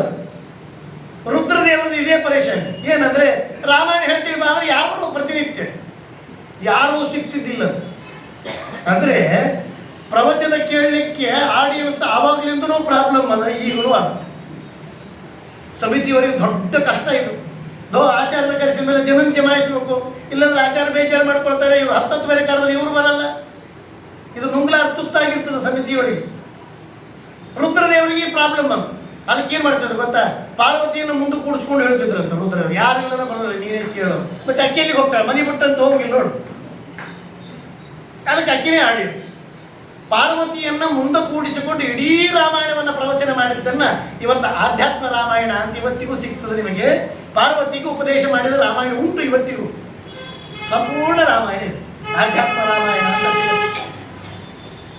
ಹೀಗೆ ನಾವು ಪ್ರವಚನ ಅಂದ ತಕ್ಷಣ ಸಂಪೂರ್ಣ ಅದಕ್ಕೊಂದು ಸ್ಪಷ್ಟತೆ ಬೇಕು. ಸ್ಪಷ್ಟತೆ ಇರಲಾರ್ದ ಎಷ್ಟು ಪ್ರವಚನ ಕೇಳಿದ್ದೀವಿ ಅನ್ನೋದಕ್ಕಿಂತಲೂ ಎಷ್ಟು ಅರ್ಥ ಆಗಿದೆ ಅನ್ನೋದು ಬಹಳ ಮುಖ್ಯವಾದ ವಿಷಯ. ಎಷ್ಟೋ ಜನ ಹೇಳ್ತಾರೆ, ನೀವೆಲ್ಲ ಸ್ವಲ್ಪ ಜಲ್ದಿ ಮುಗಿಸ್ರಿ ಅಂತಿರ್ತಾರೆ ಕೆಲವೊಬ್ಬರು. ಜಲ್ದಿ ಮುಗಿಸೋದಕ್ಕಿಂತಲೂ ಚಲೋ ಅರ್ಥ ಮಾಡ್ಕೊಳ್ಳೋದು ಬಹಳ ಇಂಪಾರ್ಟೆಂಟ್. ಆಗ ರಾಮಚಂದ್ರ ದೇವರು ಆ ಒಂದು ಸೀತೆಯನ್ನ, ಮಾಯಾ ಜಿಂಕಿಯನ್ನು ಬೆನ್ನತ್ತಿ ಹೋದಾಗ ರಾವಣ ಎತ್ತಿಕೊಂಡು ಹೋಗ್ತಾನೆ ಸೀತೆಯನ್ನ ಅಂತ ರಾಮಾಯಣದಲ್ಲಿ ನಾವು ನೋಡ್ತೇವೆ. ಆದರೆ ಇದು ಸುಳ್ಳು. ಸುಳ್ಳು ಅಂದರೆ ನೀವು ತಪ್ಪು ಅರ್ಥ ಮಾಡ್ಕೊಂಡಿರಿ. ಸೀತೆ ಸಾಕ್ಷಾತ್ ಮಹಾಲಕ್ಷ್ಮೀ ದೇವಿ. ಆಕೆನನ್ನ ಕದ್ದೊಯ್ಯುವುದು ಬಿಟ್ಟುಬಿಡು. ಆಕೆಯ ಬಗ್ಗೆ ಕೆಟ್ಟ ವಿಚಾರ ಮಾಡಿದರೂ ಸುಟ್ಟು ಸತ್ತು ಹೋಗ್ತಾನೆ ರಾವಣ. ಸಾಕ್ಷಾತ್ ಮಹಾಲಕ್ಷ್ಮೀ ದೇವಿ ಕೇವಲ ಸಂಕಲ್ಪ ಮಾತ್ರದಿಂದ ಜಗತ್ತಿನ ಲೀಲೆಯನ್ನು ಮಾಡುವ ಸರ್ವೋತ್ತಮ ಪರಮಪುರುಷನಾದ ಪರಮಾತ್ಮನ ಧರ್ಮಪತ್ನಿ. ಅಂಥ ಲಕ್ಷ್ಮಿಯನ್ನ ಆ ರೀತಿ ಆಲೋಚನೆ ಮಾಡಿದ್ರೆ ಅವನು ಸುತ್ತಕೊಂಡು ಸತ್ತು ಹೋಗ್ತಾನೆ. ಈ ರಾಮಾಯಣದಲ್ಲಿ ಈ ವಾಲಿ ಸುಗ್ರೀವರ ಪ್ರಸಂಗ ಬಂದಾಗ ರಾಮ ವಾಲಿಯನ್ನು ಕೊಂದಲ್ಲ. ಎಲ್ಲಿ ನಿಂತು? ಮರಿಯಲ್ಲಿ ನಿಂತು. ಮರಿಯಲ್ಲಿ ಯಾಕೆ ನಿಂದಿರ್ಬೇಕು? ಮೋಸ ಅಲ್ವಾ ಅಂತ ಎಷ್ಟೋ ಜನ ಇದು ಮಾಡ್ತಾರೆ, ಅಂಡರ್ಲೈನ್ ಮಾಡ್ತಾರೆ. ರಾಮೋ ವಿಗ್ರಹವಾನ್ ಧರ್ಮ ಅಂತಾರೆ. ಅಂತಹ ರಾಮಚಂದ್ರ ದೇವರು ಮರಿಗೆ ನಿಂತು ಸಂಹಾರ ಮಾಡೋದ್ರೇನ್ರಿ? ಮೋಸ ಅಲ್ವಾ ಇದು? ರಾಮಚಂದ್ರ ದೇವರು ಮೋಸ ಮಾಡಿಬಿಟ್ಟಲ್ರಿ ಅಂತಂದ್ರೆ ಬಹಳಷ್ಟು ಜನರಿಗೆ ಗೊತ್ತಿಲ್ಲ ವಿಷಯ. ಆತನಿಗೊಂದು ವರ ಇತ್ತು. ಏನಂದ್ರೆ ಆ ವಾಲಿಯ ಎದುರುಗಡೆ ಯಾರು ಬರ್ತಾರಲ್ಲ ಅವರ ಅರ್ಧ ಸಾಮರ್ಥ್ಯ ಇವನಿಗೆ ಟ್ರಾನ್ಸ್ಫರ್ ಆಗಿಬಿಡ್ತಿತ್ತು. ವರ ಇತ್ತು ಆತನಿಗೆ. ಈಗ ಎದುರು ಬಂದ ವ್ಯಕ್ತಿ ಯಾರೋ ಇದ್ದ ಅಂದ್ರೆ ಅದನ್ನ ಅರ್ಧ ಶಕ್ತಿ ಇತ್ತು ಟ್ರಾನ್ಸ್ಫರ್ ಆಗಿಬಿಡುತ್ತದೆ, ಇದು ಭಾರಿ ಬಲ ಬಂದ್ಬಿಡ್ತದೆ, ಗೆದ್ದು ಬಿಡ್ತಾನೆ ಸರಿ. ಆದರೆ ಎದುರಿಗೆ ನಿಂತ ವ್ಯಕ್ತಿ ಸರ್ವೋತ್ತಮನಾದ ಪರಮಾತ್ಮ ಬಂದುಬಿಟ್ರೆ ಆತನ ಶಕ್ತಿ ಎಷ್ಟು ನಡೆಸಲಿಕ್ಕಾಗತ್ತಾ? ಆತನ ಸಾಮರ್ಥ್ಯ ಅದು ಎಂಡ್ಲೆಸ್. ಅಂಥ ಸಾಮರ್ಥ್ಯದಾಗ ಅರ್ಧ ಸಾಮರ್ಥ್ಯ ಇದಕ್ಕೆ ಬರಬೇಕಲ್ಲ. ಬಂದರೆ ಇದನ್ನ ಬಾಡಿ ತಡ್ಕೊಳ್ಳಿಕ್ಕೆ ಕೆಪಾಸಿಟಿ ಇದೆಯಾ ಅದನ್ನ ಆಲೋಚನೆ ಮಾಡ್ರಿ. ಮೊದಲು ಮನೆಯಾಗಿನ ಕರೆಂಟ್ ಹೊಡೆದ್ರೆ 2 ನಿಮಿಷ ತಲೆ ಹಿಡ್ಕೊಂಡು ಕೊಡ್ತಾರೆ ತೆಳಗೆ. ಕರೆಂಟ್ ಶಾರ್ಟ್ ಹೊಡೆದು ಬಿಡ್ತೀವಿ. 440 ವೋಲ್ಟೇಜ್ ಮುಟ್ಟಿದೆ, ರಾಮನಾಮ ಸತ್ಯ, ಕೃಷ್ಣ ಅರ್ಪಣೆ, 440 ವೋಲ್ಟೇಜ್. ಈ ರಾಮನಲ್ಲಿ ಎಷ್ಟು ವೋಲ್ಟೇಜು? Endless voltage. ಅಷ್ಟು ವೋಲ್ಟೇಜ್, ಅಷ್ಟು ಶಕ್ತಿ ವಾಲಿಗೆ ಅರ್ಧ ಟ್ರಾನ್ಸ್ಫರ್ ಆದರೆ ಅಲ್ಲೇ ಬರ್ನ್ ಆಗಿ ಸುಟ್ಟು ಹೋಗುತ್ತೆ, ಅಲ್ಲೇ ಸುಟ್ಟು ಬೂದಿಯಾಗಿ ಬಿದ್ದು ಹೋಗ್ಬಿಡ್ತಾರೆ. ಯುದ್ಧ ಇಲ್ಲ, ಏನೂ ಇಲ್ಲ, ಪ್ರಾಯಶ್ಚಿತ್ತ ಇಲ್ಲ. ಹಂಗೆ ಕೊಲ್ಲಿಕ್ಕೆ ರಾಮದೇವರಿಗೆ ಇಷ್ಟ ಇದ್ದಿಲ್ಲ. ಯಾಕಂದ್ರೆ ಕೊನೆಗೆ ಆತಗ ಸತ್ಯದ ಪರಿಚಯ ಮಾಡಿಸಿ ಕೊಡಬೇಕಾಗಿತ್ತು. ಅದಕ್ಕೋಸ್ಕರ ಮರಿಯಲ್ಲಿ ನಿಂತು ಬಾಣ ಬಿಟ್ಟ ಕೊಲ್ಲಿಲ್ಲ. ಇದು ರಾಮಾಯಣ. ಬಾಣ ಬಿಟ್ಟಿದ್ದು ಹೌದು, ಕೊಂದದ್ದು ಅಲ್ಲ. ಬಾಣದಿಂದ ತೆಳಗೆ ಬಿದ್ದಾಗ ಕೇಳ್ತಾನೆ, ನಿನಗೆ ಬದುಕುವ ಆಸೆ ಇದೆಯಾ? ರಾಮಚಂದ್ರ ದೇವರು ಕೇಳ್ತಾನೆ, ಬದುಕುವ ಆಸೆ ನಿನಗೆ ಇದ್ದಿದ್ರೆ ಈ ಬಾಣವನ್ನು ತೆಗೆದು ಮತ್ತೆ ನಿನಗೆ ಬದುಕಿಸ್ತೀನಿ ಅಂದಾಗ ವಾಲಿ ಹೇಳ್ತಾನೆ, ನನಗೆ ಬದುಕುವ ಆಸೆ ಇಲ್ಲ. ಯಾಕೆಂದ್ರೆ ಬೇಕಾದಷ್ಟು ತಪ್ಪು ಮಾಡಿದ್ದೀನಿ ನಾನು. ಅದು ನಿನ್ನ ಬಾಣದಿಂದ ಸಾಯ್ತಾ ಇದ್ದೀನಿ. ನಿನ್ನ ಪಾದದಡಿಯಲ್ಲಿ ನನ್ನ ಪ್ರಾಣ ಹೋಗ್ತಾ ಇದೆ ಅಂದ್ರೆ ಇದಕ್ಕಿಂತಲೂ ಸೌಭಾಗ್ಯ ಇಲ್ಲಿರಬೇಕು. ನನಗೆ ಯಾವುದೂ ಬೇಕಾಗಿಲ್ಲ, ನನಗೆ ಸದ್ಗತಿ ಕೊಡು ಅಂತ ಕೇಳಿದಾಗ ಆ ಬಾಣವನ್ನು ತೆಗೆದಾಗ ಆತನ ಮರಣ ಆಗ್ತದೆ. ಇದು ರಾಮಾಯಣ. ಇದು ಗೊತ್ತಾಗಲಿಲ್ಲ ಅಂದ್ರೆ ಮರಿಯಲ್ಲಿ ನಿಂತು ಹೊಡೆದ ರಾಮಚಂದ್ರ ದೇವರು ಹೀಗೆ ಯಾಕೆ ಮಾಡಿದ? ಹುಚ್ಚುಚ್ಚಾರ ಪ್ರಶ್ನೆಗಳು. ಯಾಕಂದ್ರೆ ನಾವು ಸರಿಯಾಗಿ ನಮಗೆ ಹೇಳುವವರು ಇರೋದಿಲ್ಲ. ಅರ್ಧಮರ್ಧ ತಲೆಯಲ್ಲಿ ನಾವು ಓದಿರ್ತೀವಿ. ಹೀಗಾಗತ್ತೆ. ಆ ಸೀತೆ ಆಕಿ ಇದ್ದದ್ದು ಕೇವಲ ಅಗ್ನಿದೇವರ ಮಗಳನ್ನ ಒಯ್ದಿದ್ದ ಹೊತ್ಕೊಂಡು. ಅದು ಯಾಕೆ ಅಂದ್ರೆ ಅಗ್ನಿದೇವರು ತನ್ನ ಮಗಳನ್ನ ಸೀತೆಯ ರೂಪಕ್ಕೆ ಪರಿವರ್ತಿಸಿ ರಾಮನ ಕುಟೀರದಲ್ಲಿ ತಂದು ಇಟ್ಟಿದ್ದ. ಮೊದಲು ಕೇಳಿದ್ದ, ಹೀಗೆ ಸೀತೆಯನ್ನು ಒಯ್ಬೇಕು ಅಂತ ರಾವಣ ಬರ್ತಾನೆ, ಆ ಸೀತೆಯನ್ನ ನನ್ನ ಮನೆಗೆ ಕರ್ಕೊಂಡು ಬರ್ತೇನೆ. ಯಾಕಂದ್ರೆ ಅಗ್ನಿದೇವರಿಗೆ ಒಂದು ಆಸೆ ಇತ್ತು, ಮಹಾಲಕ್ಷ್ಮೀ ದೇವಿಯನ್ನ ಪ್ರತ್ಯಕ್ಷ ಪೂಜೆ ಮಾಡಬೇಕು ಅಂತ ಆಸೆ ಇತ್ತಂತ. ನಾವೆಲ್ಲ ಕಲಶದಾಗ ಆವಾಹನ ಮಾಡಿ ಪೂಜೆ ಮಾಡ್ತೀವಿ. ವರಮಹಾಲಕ್ಷ್ಮಿ ಲಕ್ಷ್ಮಿಯನ್ನು ಪ್ರತ್ಯಕ್ಷ ಪೂಜೆ ಮಾಡ್ತೀವಿ? ಮಾಡೋದಿಲ್ಲ. ಎಲ್ಲಿ ಕರೆಸ್ತೀವಿ? ಪ್ರತಿಮೆ ವಿಗ್ರಹ ಮಾಡಿದ್ರೆ ಸಾಕಾಗಿದೆ. ಅದು ಚಂದನ ಭಕ್ತಿಯಿಂದ ಮಾಡಿದರೆ ಸಾಕನುಗ್ರಹ ಆಗ್ತದೆ. ಸಾಕ್ಷಾತ್ ಲಕ್ಷ್ಮೀ ದೇವಿಯನ್ನು ಪೂಜೆ ಮಾಡಬೇಕು ಅನ್ನೋದಕ್ಕೆ ಸೀತಾದೇವಿಯನ್ನು ಕರ್ಕೊಂಡು ಹೋದಂತೆ ಪೂಜೆ ಮಾಡಲಿ. ಸಾಕ್ಷಾತ್ ಲಕ್ಷ್ಮೀ ದೇವಿ ಹೌದಾ? ತನ್ನ ಮಗಳನ್ನ ಸೀತೆಯ ರೂಪಕ್ಕೆ ಪರಿವರ್ತಿಸಿ ರಾಮನ ಕುಟೀರದಲ್ಲಿ ತಂದು ಕೂಡಿಸಿದ್ದಂತೆ ಹೇಳಿದ್ದ ಮೊದಲೇ. ರಾವಣ ಬರ್ತಾನೆ, ನೀನು ಎತ್ಕೊಂಡು ಹೋಗ್ತಾನೆ, ಸೀತೆಯನ್ನು ತಿಳ್ಕೊಂಡು ನಿನಗೆ ಹಿಂಸೆ ಮಾಡ್ತಾನೆ, ಇದೆಲ್ಲ ಆಗತ್ತೆ, ನೀನು ರೆಡಿ ಇದೆಯಾ ಅಂತ ಕೇಳ್ತಾನೆ. ಆಗ ಆ ಅಗ್ನಿದೇವರ ಮಗಳು ಹೇಳ್ತಾಳೆ, ಲಕ್ಷ್ಮೀ ದೇವಿಯ ಸ್ಥಾನದಲ್ಲಿದ್ದು ಲಕ್ಷ್ಮೀನಾರಾಯಣರಿಗೆ ಸೇವೆ ಮಾಡುವ ನೇರವಾದ ಅವಕಾಶ ಸಿಕ್ಕಾಗ ನಾನು ಯಾಕೆ ಕಳ್ಕೊಳ್ಳಿ ಅಂತಾಳೆ. ಇಂಥ ಗೋಲ್ಡನ್ ಅಪರ್ಚುನಿಟಿ ಯಾರು ಕಳ್ಕೊಳ್ತಾರೆ? ಇರಲಿ ಅಂತ. ಆಗ ಸೀತೆ ರೂಪಕ್ಕೆ ಪರಿವರ್ತಿಸಿ ತಂದಿಟ್ಟ. ರಾವಣ ಏನು ಮಾಡಿದ? ಸನ್ಯಾಸಿ ವೇಷವನ್ನು ಧರಿಸಿ ಬಂದು ಸೀತೆ ಅಂತ ತಿಳ್ಕೊಂಡು ಎತ್ತೊಯ್ದ, ಅಶೋಕವನದಲ್ಲಿ ಇಟ್ಟಿದ್ದ. ಎಲ್ಲ ಮುಂದೆ ರಾಮಾಯಣದಲ್ಲಿ ವರ್ಣನೆ ಆಗತ್ತೆ.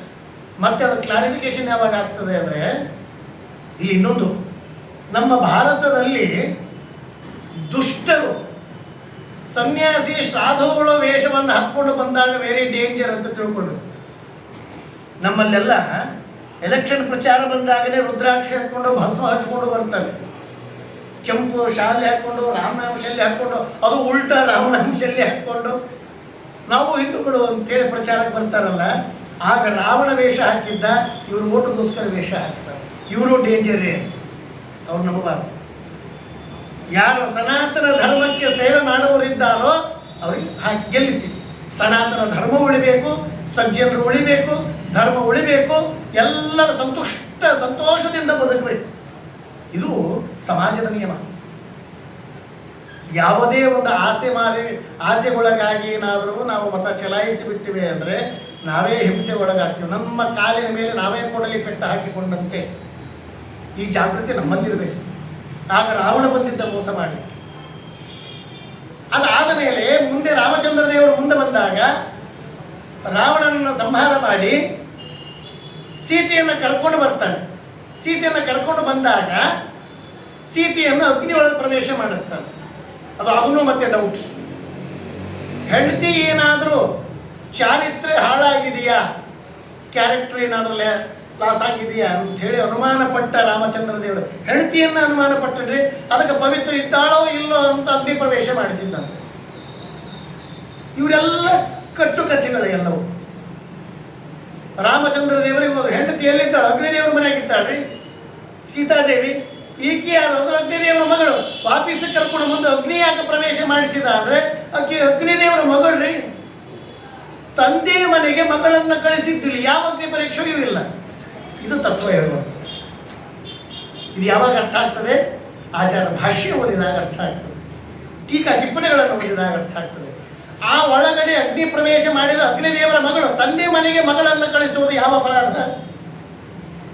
ಅದಾದ ನಂತರ ಅಗ್ನಿಯಿಂದ ಇಬ್ಬರು ಸೀತೆಯರು ಬರ್ತಾರೆ. ಒಂದು ನಿಜವಾದ ಸೀತೆ ಅಗ್ನಿದೇವರು ಕರ್ಕೊಂಡು ಬಂದರು, ಇನ್ನೊಬ್ಬ ಸೀತೆಯ ರೂಪದಲ್ಲಿರುವ ಅಗ್ನಿದೇವರ ಮಗಳು. ಇಬ್ಬರು ಹೊರಗೆ ಬರ್ತಾರೆ.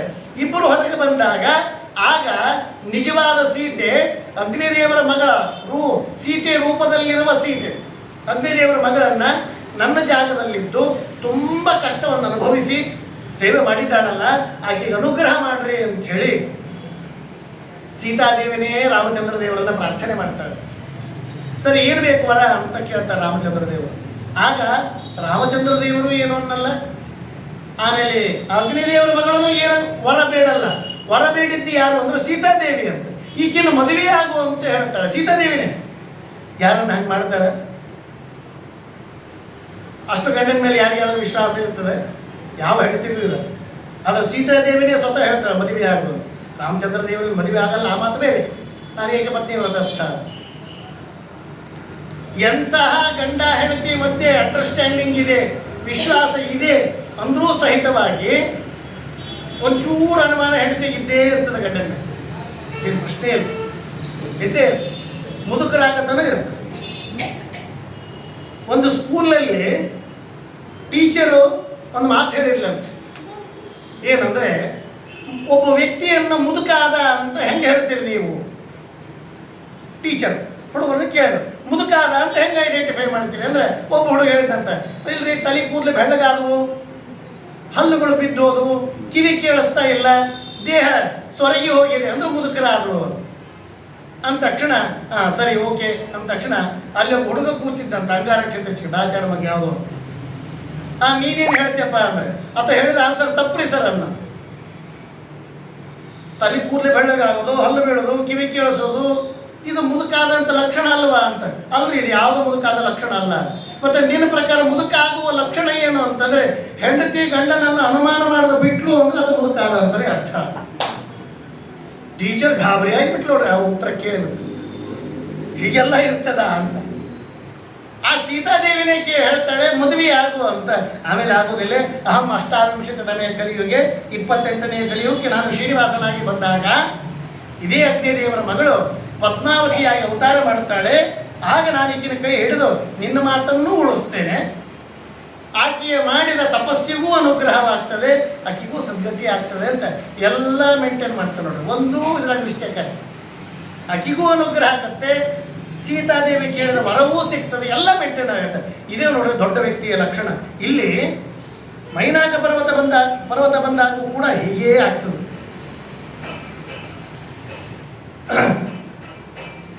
ರಾಮಚಂದ್ರ ದೇವರ ಸೇವೆಯನ್ನು, ಸೀತೆಯನ್ನು ಹುಡುಕಿಕೊಂಡು ಬರಲಿಕ್ಕೆ ಅಂತ ಎಲ್ಲರ ಆಲೋಚನೆ ಮಾಡುತ್ತಾರೆ, ಚಿಂತನೆ ನಡೀತದೆ. ಯಾರು ಎಷ್ಟೆಷ್ಟು ದೂರ ಹಾರಬಲ್ಲರು, ಜಿಗಿಯಬಹುದು ಆಲೋಚನೆ ಮಾಡಿದ್ರೆ ಯಾರು 10 ಯೋಜನೆ, ಯಾರು 20 ಯೋಜನೆ ಅಂತಾರೆ, ಯಾರು 50 ಅಂತಾರೆ. ಆಮೇಲೆ ಏನೋ ಒಬ್ಬರು ಲಾಸ್ಟಿಗೆ ಒಬ್ಬ ಹೇಳ್ತಾನೆ, ನಾನು 100 ಯೋಜನೆ ದಾಟಿ ಲಂಕಾಕ್ಕೆ ಹೋಗ್ತೀನಿ, ಅದು ವಾಪಸ್ ಬರ್ಲಿಕ್ಕಾಗಲ್ಲ. ಹುಚ್ಚು ನಂಗೆ ಆ ಕಡೆ ಹೋಗಿ ಪ್ರಯೋಜನ, ಮತ್ತೆ ವಾಪೀಸಿ ನಾನು ವಿಷಯ ಗೊತ್ತಾಗಬೇಕಲ್ಲ, ನಾನು ಆ ಕಡೆ ಮತ್ತೆ ವಾಪಸ್ ಬರೋದಿಲ್ಲ. ಅವರವರ ಸಾಮರ್ಥ್ಯ ಎಲ್ಲರೂ ಹೇಳಿದರು. ಆದರೆ ಹನುಮಂತ ಮಾತ್ರ ಸುಮ್ಮನೆ ಕೂತಿದ್ದ, ಒಂದೂ ಮಾತಾಡಲಿ.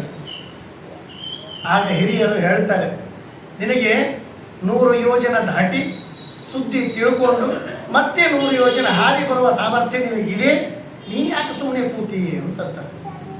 ಅದಕ್ಕೊಂದು ಮಾತು ಬರ್ತದೆ, ಹನುಮಂತನಿಗೆ ಋಷಿಯ ಶಾಪ ಇತ್ತು ಅಂತ ನಮಗೆ ಒಂದು ಕಡೆ ಸಿಗ್ತದೆ. ವಾಸ್ತವ ಅಂದರೆ ಜೀವೋತ್ತಮರಾದಂತಹ ವಾಯುದೇವರಿಗೆ ಯಾವ ಋಷಿಯ ಶಾಪ ಹತ್ತೋದಿಲ್ಲ. ಆದರೆ ಋಷಿಗಳ ಕೊಟ್ಟ ಶಾಪವನ್ನು ತಿರಸ್ಕಾರ ಮಾಡಬಹುದು ದೊಡ್ಡವರು. ಭಾರಿ ಹೆಚ್ಚು ತಪಸ್ಸು ಇದ್ದವರು, ಕಡಿಮೆ ತಪಶಕ್ತಿ ಇದ್ದವರು ದೊಡ್ಡವರಿಗೆ ಶಾಪ ಕೊಟ್ಟರೆ ದೊಡ್ಡವರು ಆ ಶಾಪವನ್ನು ಸ್ವೀಕಾರ ಮಾಡಬಹುದು, ತ್ಯಾಗನೂ ಬೇಕಿದ್ರೂ ಮಾಡಬಹುದು, ಆ ಸಾಮರ್ಥ್ಯ ಇರ್ತದೆ. ಆದರೆ ಮುಖ್ಯ ಪ್ರಾಣ ದೇವರಿಗೆ ಋಷಿ ಕೊಟ್ಟ ಶಾಪ ಏನ್ರಿ ಲೆಕ್ಕ, ತಿರಸ್ಕಾರ ಮಾಡಿಬಿಡಬಹುದು. ಆದರೂ ಮುಖ್ಯ ಪ್ರಾಣ ದೇವರು ತಿರಸ್ಕಾರ ಮಾಡಲ್ಲಂತ. ಯಾಕಂದ್ರೆ ಶಾಪ ಕೊಟ್ಟವರು ಒಬ್ಬ ಭಗವದ್ಭಕ್ತರೇ.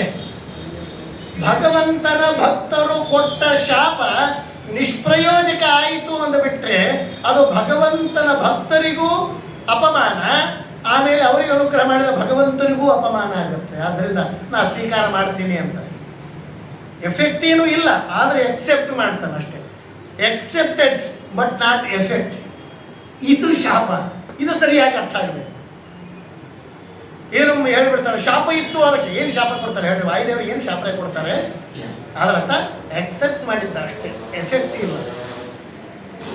ಆದ್ದರಿಂದ ಸುಮ್ಮನೆ ಕೂತಿದ್ದಂತೆ, ಏನೋ ನನಗೆ ಶಕ್ತಿ ಗೊತ್ತಿಲ್ಲೇನೋ ಅನ್ನೋ ರೀತಿಯಲ್ಲಿ ಕೂತಿದ್ದ.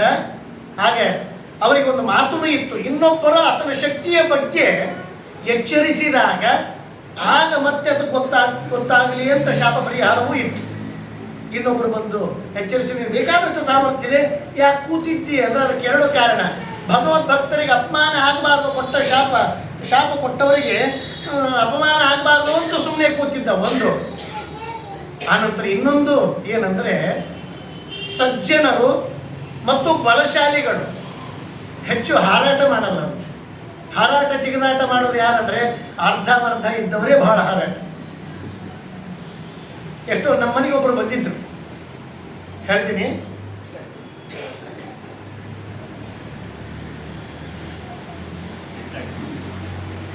ನಮ್ಮನೆಗೆ ಒಬ್ಬ ಆಚಾರ ಬಂದಿದ್ರು. ಬಂದಾಗ ನಾ ಹೇಳಿದೆ, ನಾನು ಪೂಜೆ ಮಾಡಿಬಿಡ್ತೀನಿ, ನೀವು ಬೇಕಿದ್ರೆ ಸುದರ್ಶನ ಕೀರ್ತಿ ಮಾಡ್ತೀರಿ ಮಾಡಿಕೊಡ್ರಿ, ಸಂಧಾನ ಜಪ ಮಾಡಿಕೊಡ್ರಿ, ಪೂಜೆ ನೈವೇದ್ಯ ಮಾಡಿಬಿಡ್ತೀನಿ ಅಂದ ತಕ್ಷಣ, ಹಾಗೆಲ್ಲ ಆಗೋದಿಲ್ಲ, ನಾನು ಪೆಟ್ಟಿಗೆ ತಂದಿನಿ, ನಾನು ಪೆಟ್ಟಿಗೆ ಪೂಜೆ ಮಾಡಿ ನನ್ನ ಪೆಟ್ಟಿಗೆಯ ಒಳಗಿನ ಸಾಲಿಗ್ರಾಮ ತೀರ್ಥ ತಗೊಂಡ್ರೆ ಮಾತ್ರ ನನಗೆ ಊಟ. ಅಂದರೆ ಬೇರೆಯವ್ರ ಮನೆಗೆ ಸಾಲಿಗ್ರಾಮ ಅಲ್ವ? ಅಂದರೆ ನಿಷ್ಠೆಯಲ್ಲಿ ಒಂದು ಅಜ್ಞಾನ ಅಂತ. ನಿಷ್ಠೆ ಇದೆ, ಆದರೆ ಅಜ್ಞಾನದ ನಿಷ್ಠೆ. ಯಾರು ಸಾಲಿಗ್ರಾಮ ಆದರೆ ಸಾಲಿಗ್ರಾಮ ರೀ ಅದು. ಗಂಗಾ ನೀರು ಯಾರ ಮನೆಯಾಗಿದ್ರು ಗಂಗಾ ನೀರೇ. ಅದು ರಾಮಾಚಾರ ಗಂಗಾ ನೀರು, ಕೃಷ್ಣಾಚಾರ ಗಂಗಾ ನೀರು ಅಂತಲ್ಲ, ಅದು ಗಂಗಾ ನೀರೇ. ಇಲ್ಲ ಹಾಗಿಲ್ಲ, ನಾನು ಮಾಡ್ತೀನಿ ಅಂತ. ಸರಿ ಹಾಗಾದ್ರೆ ನಾನು ಮನೆಗಿನ ದೇವ್ರ ಪೂಜೆ ನಾನು ಮಾಡಿಕೊಂಡೆ. ಅವತ್ತೊಂದು ದಿವಸ 2 ತಾಸು ಪೂಜೆ ಮಾಡಿದ್ರು. 2ನೇ ದಿವಸ 1 ತಾಸಿಗೆ ಬಂತು, 3ನೇ ದಿವಸ ಅರ್ಧ ತಾಸಿಗೆ ಬಂತು, 4ನೇ ದಿವಸ ಬೇಕಾದ್ರೆ ನೀವು ಪಂಡಿತರಿದ್ದೀರಿ, ನೀವು ಮಾಡಿಬಿಡ್ರಿ, ತೀರ್ಥ ಕೊಟ್ಬಿಟ್ರೆ ನಾವು ತೊಗೊಂಡ್ಬಿಡ್ತೀನಿ ಅಂತ 4ನೇ ದಿವಸ ಗೋವಿಂದ ಆಗ್ಬಿಡ್ತೀವಿ. ಹೀಗೆ ಸ್ಟಾರ್ಟಿಂಗ್ ಜೋಶ್ ಕೆಲವೊಬ್ಬರಿಗೆ ಇರ್ತದೆ. ಅವರು ಏನೂ ಮಾಡ್ತಿರಲ್ಲ, ಅದಕ್ಕೆ ಹಿಂಗೆ ಆಗ್ತಾ ಹೋಗ್ತದೆ, ತಿಳಿತಾ ಹೋಗ್ತದೆ. ನಿರಂತರ ಮಾಡೋರು ಎಲ್ಲಿ ಹೋದ್ರೆ ಯಾವತ್ತೂ ಮಾಡೇ ತಿರ್ತಾರೆ, ಪ್ರಶ್ನೆ ಇಲ್ಲ. ಅನುಷ್ಠಾನ ಇಟ್ಕೊಂಡವ್ರು ಬೇರೆ ವಿಷಯ. ಈ ರೀತಿಯಲ್ಲಿ ಇಲ್ಲಿ ಮುಖ್ಯ ಪ್ರಾಣದೇವರು ಸುಮ್ಮನೆ ಯಾಕೆ ಕೂತಿದ್ರು, ಎಲ್ಲರೂ ಹಾಗೆ ಹೇಳಿದಂತೆ ನಾನು 20 ಜಿಗಿದು ಬಿಡ್ತೀನಿ, ನಾನು 40, ನಾನು 50, ಎಲ್ಲರ ಆಲೋಚನೆ ಹೇಳಿದರು. ಪ್ರಯೋಜನ ಏನು ತಗೊಂಡು ಏನು ಮಾಡ್ತೀರಿ? ಏನು ತಗೊಂಡು ಏನು ಮಾಡ್ತೀನಿ? ಹೋದ್ರೆ ಅಲ್ಲಿಂದ ವಿಷಯನ ತಿಳ್ಕೊಂಡು ವಾಪಸ್ ಬರಬೇಕಲ್ಲ ನೀನು. ಹೋಗಿ ವಾಪಸ್ ಬಂದ್ರೆ ಏನಾದರೂ ಸಾರ್ಥಕ ಆದ್ರೆ ಪ್ರಯೋಜನ. ಸಾರ್ಥಕ ಆಗ್ತದೋ ಇಲ್ಲೋ, ಯಾವ ರೀತಿ ಆಲೋಚನೆ ಮಾಡಬೇಕು, ಯಾವ ರೀತಿ ಆಲೋಚನೆ ಮಾಡಬಾರ್ದು ಏನೋ ಗೊತ್ತಿರಲ್ಲ. ಅಂಥವರು ಜಲ್ದಿ ಬಲಿಪಶು ಆಗಿಬಿಡ್ತಾರೆ, ಇನ್ನೊಬ್ಬರ ಮೋಸಕ್ಕೆ ಬಲಿಪಶು ಆಗಿಬಿಡ್ತಾರೆ. ಇನ್ನೊಬ್ಬರ ವಿಚಾರವನ್ನು ತರ್ಕದಿಂದ ಏನೇನೋ ತಲೆಬಿಸಿ ಮಾಡಿಬಿಡ್ತಾರೆ. ಅದಕ್ಕೆ ಸರಿಯಾದ ಜ್ಞಾನ ಬಹಳ ಮುಖ್ಯ. ಎಷ್ಟು ತಿಳ್ಕೊಂಡಿವಿ ಅನ್ನೋದಕ್ಕಿಂತಲೂ ಎಷ್ಟು ಸರಿಯಾಗಿ ತಿಳ್ಕೊಂಡಿವಿ ಅನ್ನೋದು ಇಂಪಾರ್ಟೆಂಟ್. ಸರಿಯಾಗಿ ಜ್ಞಾನ ಇಲ್ಲ ಅಂದರೆ ಜನರು ಮೋಸ ಮಾಡ್ತಾರೆ. ಒಬ್ಬ ಪ್ರವಚನಕಾರ ಒಂದು ಹಳ್ಳಿ ಊರಿಗೆ ಹೋಗ್ತಾನೆ. ನಡೆದ ಘಟನೆ ಹೇಳ್ತೀನಿ ನಾನು. ಮಧ್ಯಪ್ರದೇಶದಲ್ಲಿ ಹಳ್ಳಿ ಊರಿಗೆ ಹೋಗಿರ್ತಾನೆ. ಹೋದಾಗ ಅಲ್ಲಿ ಒಬ್ಬ ಪಾದ್ರಿ ಧರ್ಮ ಪ್ರಚಾರಕ್ಕೆ ಬಂದು ಅವತ್ತು ಮತಾಂತರ ಮಾಡಲಿಕ್ಕೆ ನಿಂತಿರ್ತಾನೆ. ಅವತ್ತು ಮತಾಂತರ ಎಲ್ಲರಿಗೂ ಧರ್ಮ ದೀಕ್ಷೆ ಕೊಡಬೇಕು ನಡೆದಿರ್ತದೆ. ಸಾವಿರಾರು ಜನರು ನಿಂತಿರ್ತಾರೆ ಧರ್ಮದ. ಆದರೆ ಕೊನೆಯ ಒಂದು ಪರೀಕ್ಷೆ ತೋರಿಸಿ ನಿಮಗೆ ಮತಾಂತರ ಮಾಡ್ತೀನಿ ಅಂತ ಹೇಳಿರ್ತಾನೆ. ಏನಂದರೆ ಒಂದು ರಾಮದೇವರ ಪ್ರತಿಮೆ, ಒಂದು ಯೇಸುವಿನ ಪ್ರತಿಮೆ. ಇದು ನಡೆದ ಘಟನೆ. ಇದು ಅವು ಎರಡೂ ತಂದು ಆಗ ಏನು ಮಾಡಿಬಿಡವ ಅಂತಂದರೆ, ನಾನು ಎರಡೂ ಪ್ರತಿಮೆಯನ್ನ ನದಿಯಲ್ಲಿ ಹಾಕಿಬಿಡ್ತೀನಿ, ನೀರಿನಲ್ಲಿ ಹಾಕಿಬಿಡ್ತಾನೆ. ಇದರ ಯಾರ ಪ್ರತಿಮೆ ತೇಲ್ತದೆ ಅವರನ್ನ ನಿಮ್ಮನ್ನು ಆತ ರಕ್ಷಿಸ್ತಾನೆ, ಅವರನ್ನು ವಿಶ್ವಾಸ ಮಾಡಿ. ಯಾವ ದೇವರು ಇದರ ಮುಣಿಗೆ ಹೋಗ್ತಾನೋ ಅವ್ರ ಜೊತೆಗೆ ನೀವು ಮುಣಿಗೆ ಸತ್ತು ಹೋಗ್ತೀರಿ. ಅವ್ರು ನೀವು ಫಾಲೋ ಮಾಡ್ತೀರಿ ಅಂತ ಹೇಳಿ, ಇಲ್ಲ ಮುಣಿಗೆ ಹೋದವ್ರು ನಮಗೆ ಬೇಡ, ದೇವರು ತೇಲುವ ದೇವರು, ನಮ್ಮನ್ನು ತೇಲಿಸುವ ದೇವರು ಬೇಕು ಅಂತ. ಅದೇನು ಮಾಡಿದ್ದ ಅಂದರೆ ರಾಮದೇವರ ಪ್ರತಿಮೆ ಏನಂದರೆ ಹಿತ್ತಾಳಿದ ಮಾಡಿಸಿದ್ದ, ತಂದು ಕಟ್ಟಿಗೆದು ಮಾಡಿಸಿದ್ದ. ನೋಡಿ ಮೋಸ ಹೇಗಿರ್ತದೆ. ನೀರಿನಲ್ಲಿ ಹಾಕಿದ ತಕ್ಷಣ ಕಟ್ಟಿಗೆ ತೇಲ್ಬೇಕು, ರಾಮದೇವರು ಟಪ್ ಅಂತ ಮುಣಿಗೆ ಹೋಗ್ಬಿಡ್ತೀವಿ. ನೋಡ್ರಿ, ನಿಮ್ಮ ದೇವರೇ ಮುಡಿಗೆ ಬಿಟ್ಟ, ನಿಮ್ಮನ್ನ ನೀರು ರಕ್ಷಣೆ ಮಾಡ್ತಾನೆ ಹೇಳಿ ನೋಡೋಣ. ಇದೇ ರೀತಿ ಮತಾಂತರ ಮಾಡ್ತಾರೆ. ಆಗನ್ನಂತೆ ಈ ಪ್ರವಚನಕಾರ ಊರಿಗೆ ಹೋಗಿದ್ದವ ವಸಂತ. ಹೋದ ತಕ್ಷಣ ಸರಿ ಒಂದು ಕೆಲಸ ಮಾಡ್ತೀನಿ, ನೀವು ನೀರಿನಲ್ಲಿ ಪರೀಕ್ಷೆ ಮಾಡುವುದು ನಮ್ಮ ಸನಾತನ ಧರ್ಮ ಅಲ್ಲ. ನಮ್ಮ ಸನಾತನ ಧರ್ಮದಲ್ಲಿ ಅಗ್ನಿ ಪರೀಕ್ಷೆ ಇಂಪಾರ್ಟೆಂಟ್. ನಿಮ್ಮ ದೇವರನ್ನು ಅಗ್ನಿಯಾಗಿ ಹಾಕು, ನಮ್ಮ ದೇವರನ್ನು ಅಗ್ನಿಯಾಗಿ ಹಾಕ್ತೀವಿ. ಯಾರು ಉಳಿತಾರ ಅವ್ರು ಗ್ರೇಟ್ ಅಂತ ಲೆಕ್ಕ ಹಾಕೋಣ ಅಂತ ಪಾತ್ರೆ ಉಡಿ ಹೋಗ್ಬಿಟ್ಟು ನೋಡೋಣ. ಯಾಕೆಂದ್ರೆ ಅದು ಹಿತ್ತಾಳಿ ಪ್ರತಿಮೆ, ಇದು ಕಟ್ಟಿಗೆ ಪ್ರತಿಮೆ. ಯಾರನ್ನ ಹಾಕ್ಬಿಟ್ಟ ಕೃಷ್ಣಾರ್ಪಣ, ರಾಮದೇವರ ಪ್ರತಿಮೆಗಳು. ಈಗ ಎಲ್ಲಿ ಹೋದ ನಿಮ್ಮ ದೇವರು? ಅದು ಅಲ್ಲಿಂದ ಆ ಗಾಯವಾಗಿಬಿಟ್ಟಿದ್ದು ಅಷ್ಟೊತ್ತಿಗೆ. ಸರಿಯಾದ ಜ್ಞಾನ ಇಲ್ಲದೆ ಹೋದ್ರಿಂದ ನಮಗೆ ಈ ರೀತಿ ಮರೆ ಮಾಚಿ ನಮಗೆ ಮೋಸ ಮಾಡಿ ನಮಗೆ ಹೆಜ್ಜೆ ತಪ್ಪಿಸುವವರು ಬೇಕಾದಷ್ಟು ಜನ ಕಾದು ನಿಂತಾರೆ. ಆದ್ದರಿಂದ ಸನಾತನ ಧರ್ಮೀಯವರಿಗೆ ಸನಾತನ ಧರ್ಮ ಪರಿಚಯ ಇಲ್ಲದೆ ಹೋದ್ರಿಂದ ಇವರು ಎಲ್ಲ ಬೇಳೆ ಬೇಯಿಸಿಕೊಳ್ತಾ ಇದ್ದಾರೆ. ಈ ಒಂದು ಜ್ಞಾನ ನಮಗೆ ಸರಿಯಾಗಿ ಇತ್ತಂದ್ರೆ ಯಾರು ಏನೂ ಆಗಲ್ಲ.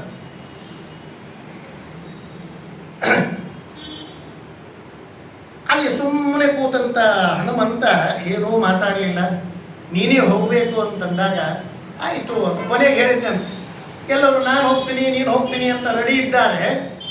ಅದರಿಂದ ಹೋಗಲಿ ನೋಡೋಣ, ಯಾರಿಂದನೂ ಆಗಲ್ಲ ಅಂದಾಗ ಬೇಕಿದ್ರೆ ನಾನು ಆಲೋಚನೆ ಮಾಡ್ತೀನಿ. ಅದು ಒಂದು. ಇನ್ನೊಂದೇನೆಂದರೆ ಹನುಮಂತ ಏನಾದರೂ ನನಗೆ 100 ಯೋಜನೆ ಹಾರುವ ಸಾಮರ್ಥ್ಯ ಇದೆ, ನಾನು ಹೋಗಿ ಬಂದ್ಬಿಡ್ತೇನೆ ಅಂತ ಮೊದಲಿಗೆ ಎದ್ದಿದ್ದು ಬಿಟ್ಟಿದ್ದ ಅಂತ ಇಟ್ಕೊಳ್ರಿ. ಉಳಿದವರೆಲ್ಲ ಸುಮ್ಮನೆ ಬಿಡ್ತಿದ್ರು.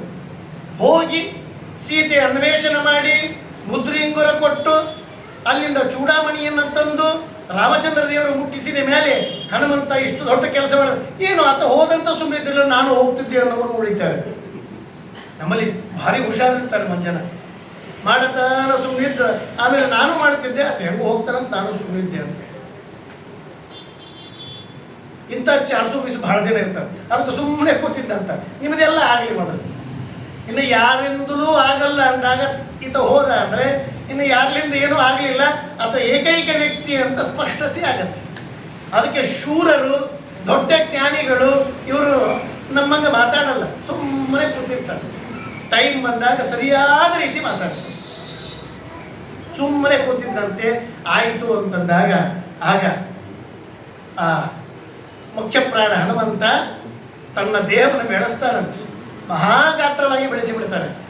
ಆ ಮುಖ್ಯ ಪ್ರಾಣನನ್ನು ನೋಡಿಬಿಟ್ರೆ, ಹನುಮಂತನನ್ನು ನೋಡಿಬಿಟ್ರೆ, ಪರ್ವತದ ಮೇಲೆ ನಿಂತ ಹನುಮಂತ ಈಗ ಮ್ಯಾಲೆ ನಿಂತ ಹನುಮಂತ ಪರ್ವತವೋ ಕಾಲ್ ತೆಳಗಿ ಇದ್ದದ್ದು ಪರ್ವತವೋ ಜನರಿಗೆ ಕನ್ಫ್ಯೂಷನ್ ಆಗ್ಲಿಕ್ಕೆ ಶುರುವಾಯ್ತು. ಹಂಗೆ ಬೆಳೆದು ಬಿಟ್ಟಂತೆ ಮುಖ್ಯ ಪ್ರಾಣಿ. ಭಾರೀ ಗಾತ್ರದ ಪ್ರಮಾಣ. ಒಂದು ಸತ್ಯ ಉಸುರುಪಿಗೆ ಹಿಡಿದು ಕೈಯನ್ನು ನಿಂತುಕೊಂಡು ಪೊಸಿಷನ್ ಅಂತ ತಗೋತ ನೋಡಿ, ರನ್ನಿಂಗ್ ರೇಸ್ ಮಾಡುವಾಗ ಸ್ವಲ್ಪ ಅರ್ಧ ಬಗ್ಗಿ ಕೈ ಎರಡು ಮುಷ್ಟಿ ಹಿಡಿದು ಉಸಿರು ಹಿಡಿದು ಆಗ ರನ್ನಿಂಗ್ ರೇಸ್ನಾಗ ಪೊಸಿಷನ್ ಅಂದ ತಕ್ಷಣ ಒಂದು ಸಿಟಿ ಓದಿ ಹಿಂಗಂದ ತಕ್ಷಣ ಓಡ್ಲಿಕ್ಕೆ ಶುರು ಮಾಡಿಬಿಡ್ತಾರೆ. ಆ ರೀತಿ ರೆಡೀ ನಿಂತಂತೆ ಮುಖ್ಯ ಪ್ರಾಣ. ನಿಂತು ಒಂದು ಸತ್ಯ ರಾಮದೇವರ ಸ್ಮರಣೆಯನ್ನು ಮಾಡಿ ಉಸಿರು ಗಟ್ಟಿ ಹಿಡಿದು ಬಿಟ್ಟಂತೆ. ಆ ಉಸಿರು ಬಿಡುವುದು ಯಾವಾಗ? ಹಾರಿ ಅಲ್ಲಿ ಕಾಲೂರಿದಾಗೆ. ಅಲ್ಲಿವರೆಗೆ ಆ ಶ್ವಾಸೋಚ್ಛ್ವಾಸ ಬ್ರೀತಿಂಗ್ ಅದರ ಒಳಗಡೆ ಶ್ವಾಸ ನಿರೋಧ ಮಾಡಿ ಬರೇ ರಾಮದೇವರ ಸ್ಮರಣೆಯನ್ನು ಮಾಡ್ತಿದ್ದಂತೆ ಮುಖ್ಯ ಪ್ರಾಣಗಳು. ಅದ್ಭುತವಾದ ಕೆಲಸ. ನಾವು ಕೆಲಸ ಮಾಡ್ತೀವಿ, ಕೆಲಸ ಮಾಡೋ ಕಾಲಕ್ಕೆ ಸ್ಮರಣೆ ಬರೋದಿಲ್ಲ. ಎಷ್ಟೋ ಜನ ಪ್ರದಕ್ಷಿಣೆ ಹಾಕ್ತಿರ್ತಾರೆ ನೋಡ್ಬೇಕು, 180 ಸ್ಪೀಡ್ನಾಗ ಹೋಗ್ತಿರ್ತಾರೆ ಪ್ರದಕ್ಷಿಣೆ. ಬುಲೆಟ್ ಎಕ್ಸ್ಪ್ರೆಸ್ ಅಂತ ಬಂದದ, ಹಂಗೆ ಹೊಡಿತಿರ್ತಾರೆ ಪ್ರದಕ್ಷಿಣೆ. ಪ್ರದಕ್ಷಿಣೆ ಹಾಕೋ ಕಾಲಕ್ಕೆ ಸ್ತೋತ್ರ ಹೇಳಬೇಕು ನೋಡ್ರಿ. ಸ್ತೋತ್ರ ಹೇಳೋದಾಗೋಲ್ಲ, ಯಾಕಂದ್ರೆ ಉಬ್ಬುಸು ಬರ್ತಿರ್ತದೆ ಆಯಾಸ, ಅಷ್ಟು ಸ್ಪೀಡಾಗಿ ಹಾಕ್ತಿರ್ತಾರೆ ಪ್ರದಕ್ಷಿಣೆ. ಪ್ರದಕ್ಷಿಣೆ ಹಾಕ್ಬೇಕಾದ್ರೂ ಶಾಸ್ತ್ರದ ನಿಯಮದ ಆಸನ್ನ ಪ್ರಸಮಾನಾರಿ ಜಲಪೂರ್ಣಂ ಯಥಾ ಘಟಂ ಅಂತಾರೆ. 9 ತಿಂಗಳ ಗರ್ಭಿಣಿ ಹೆಣ್ಮಗಳು ಕೊಡ ಹೊತ್ಕೊಂಡು ಬಂದರೆ ಹೆಂಗೆ ಬರ್ತಾಳೆ? ಮೊದಲೇ ನಡೀಲಿಕ್ಕೆ ಬರೋಲ್ಲ, ಅದ್ರ ಕೊಡ ಕೊಟ್ಟರೆ ಇದು ಹಳೆ ಸುದ್ದಿ ಹೇಳಲಿಕ್ಕಿರ್ತಾರೆ. ಈಗ ಯಾರು ಕೊಡಗಿಡಿ ಯಾರು ತರೋದಿಲ್ಲ. ಡಾಕ್ಟ್ರೇ ಹೇಳ್ಬಿಡ್ತಾರೆ ಬೆಡ್ ರೆಸ್ಟ್ ಅಂತ. ಮುಗಿದು ಹೋಯ್ತು, ಆಕೆ ಡೆಲಿವರಿ ಆಗಿ 3 ತಿಂಗಳು ಕೂಸಾಗತ್ತನ ಹತ್ತಿದ ಎಲ್ಲ ಚಟ್ಟ ಕಟ್ಟಿ ಬಿಡ್ತಾರೆ. ಯಾರು ಏನೂ ಕೆಲಸ ಮಾಡೋದಿಲ್ಲ, ಡಾಕ್ಟ್ರೇ ಹೇಳಿಬಿಡ್ತಾರೆ ನೀವು ಬೆಡ್ ರೆಸ್ಟ್ ಮಾಡಿ. ಈ ರೀತಿಯಲ್ಲಿ ಇರ್ತದೆ. ಆ ರೀತಿ ಉಬ್ಬಸ ಇಲ್ಲ, ಆಯಾಸ ಇಲ್ಲ, ಶ್ವಾಸೋಚ್ಛ್ವಾಸ ಆಡಿಸಬೇಕು ಅಂತಿಲ್ಲ. ಉಸಿರು ಬಿಗಿ ಹಿಡಿದು ಪೊಸಿಷನ್ ತಗೊಂಡು ಆ ರೀತಿ ನಿಂತು ರಾಮದೇವರ ಸ್ಮರಣೆಯನ್ನು ಮಾಡಿ ರಾಮದೇವರ ಜೈಕಾರವನ್ನು ಹಾಕಿ ಆ ಪರ್ವತವನ್ನು ತುಳಿದು ಬಿಡ್ತಾರಂತೆ. ಜಿಗಿದು ತುಳಿದಾಗ ಮುಂದೆ ಜಿಗಿಲಿಕ್ಕಾಗತ್ತೆ.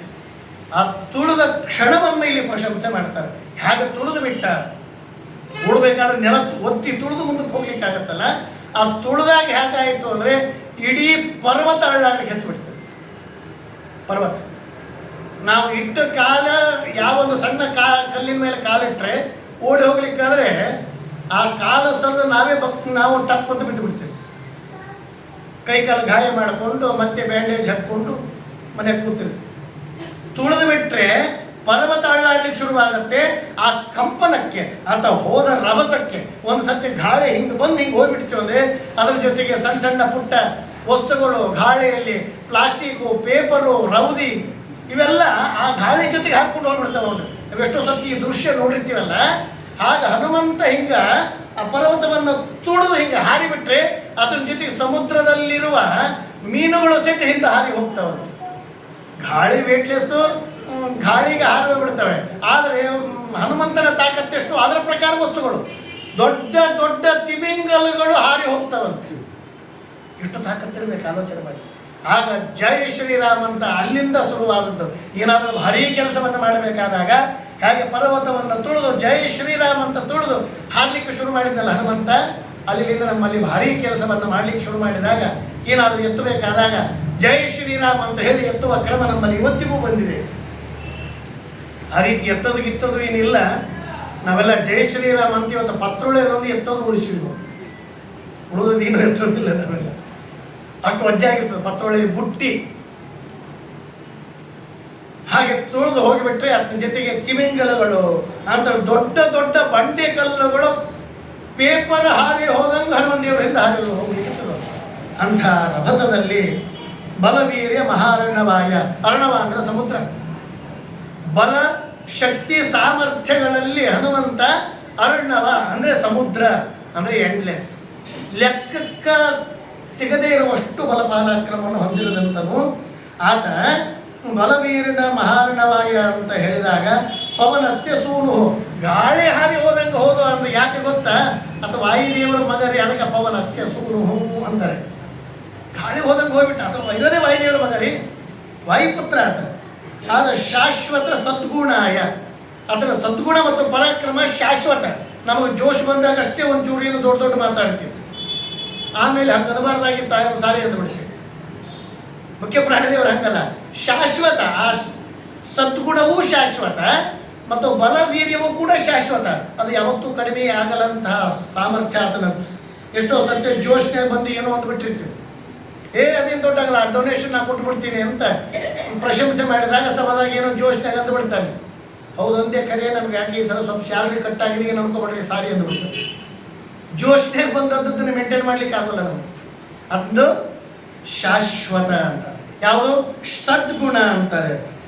ಆಮೇಲೆ 6 ಗುಣಗಳು ಅಂತ. 6 ಗುಣಗಳು ಅದರಲ್ಲಿ ಶಾಶ್ವತ ಅಂತ. ಯಾವುದು? ಐಶ್ವರ್ಯ, ಸಂಪತ್ತು, ಸಮಗ್ರಸ್ಯ ವೀರ್ಯ, ಅದರ ಶಕ್ತಿ ಸಾಮರ್ಥ್ಯ ಕಡಿಮೆ ಆಗೋದಿಲ್ಲ. ಆಮೇಲೆ ಯಶ ಅಂದರೆ ಕೀರ್ತಿ. ಜ್ಞಾನ ವಿಜ್ಞಾನ, ಜ್ಞಾನ ಅಂದರೆ ಜ್ಞಾನ, ವಿಜ್ಞಾನ ಅಂದರೆ ವಿಶಿಷ್ಟವಾದ ಜ್ಞಾನ. ಜ್ಞಾನ ವಿಜ್ಞಾನ ಯೋಶ್ಚೈವ ಷಣ್ಣ ಭಗ ಇತೀರ್ಣ. 6 ಸಂಪತ್ತು ಯಾವುದು ಅನ್ನುವುದನ್ನು ವಿಷ್ಣು ಪುರಾಣದಲ್ಲಿ ಹೇಳುತ್ತಾರೆ. ಅಂತಹ 6 ಸಂಪತ್ತನ್ನು ಶಾಶ್ವತವಾಗಿ ಸದ್ಗುಣಗಳಿಂದ ತುಂಬಿದ ಮುಖ್ಯ ಪ್ರಾಣದೇವರು ಅಲ್ಲಿಂದ ಜೈ ಶ್ರೀರಾಮ್ ಅಂತ ಜಿಗಿದು ಬಿಟ್ಟ ಅನ್ನುವುದನ್ನು ಇಲ್ಲಿ ಹೇಳ್ತಾರೆ ವಾಲ್ಮೀಕಿಗಳು. ಆಮೇಲೆ ಮುಂದೆ ಹೇಳ್ತಾರೆ, ಮೊಟ್ಟ ಮೊದಲಿಗೆ ಮೈನಾಕ ಅಂತ ಬರ್ತಾನೆ ಹಾರಿ ಹೋಗುವಾಗ.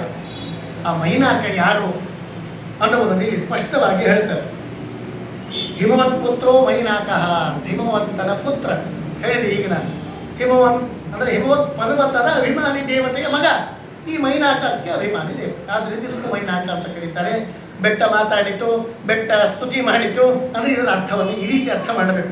ನೋಡಿ, ನಮ್ಮಲ್ಲಿ ತತ್ವಜ್ಞಾನ ಬಹಳ ಸುಲಭ, ಬಹಳ ಸರಳ. ಅದನ್ನು ಸರಿಯಾದ ರೀತಿಯಲ್ಲಿ ಅರ್ಥ ಮಾಡಿಕೊಳ್ಳದೆ ಸುಮ್ಮನೆ ಕನ್ಫ್ಯೂಸ್ ಮಾಡಿಕೊಂಡು ಎಲ್ಲ ತಲೆ ತುಂಬ ಏನಂದ್ರೆ ಡೌಟ್ಸ್ ಎಲ್ಲ ಗಂಟು ಹಾಕೊಂಡು ಕೂತ್ಬಿಟ್ಟಿರ್ತೀವಿ. ಸರಿಯಾಗಿ ಆಲೋಚನೆ ಮಾಡಿದರೆ ತುಂಬ ಸರಳ ವೇದಾಂತ. ಪುರಾಣ, ಪ್ರವಚನ, ವೇದಾಂತ ಬಹಳ ಸರಳ, ಕೇಳಿದಷ್ಟು ಆನಂದ ಆಗ್ತದೆ. ಅದರ ಸರಿಯಾದ ರೀತಿಯಲ್ಲಿ ಹೇಳುವವರು ಬೇಕು, ಚಿಂತನೆ ಮಾಡುವವರು. ಆ ರೀತಿಯಲ್ಲಿ ಮೈನಾಕ ಮುಂದೆ ಬರ್ತಾನೆ. ಮೈನಾಕ ಮುಂದೆ ಬಂದಾಗ ಆತ ಸಮುದ್ರದಲ್ಲಿ ಮುಳುಗಿದ ಒಂದು ಪರ್ವತ,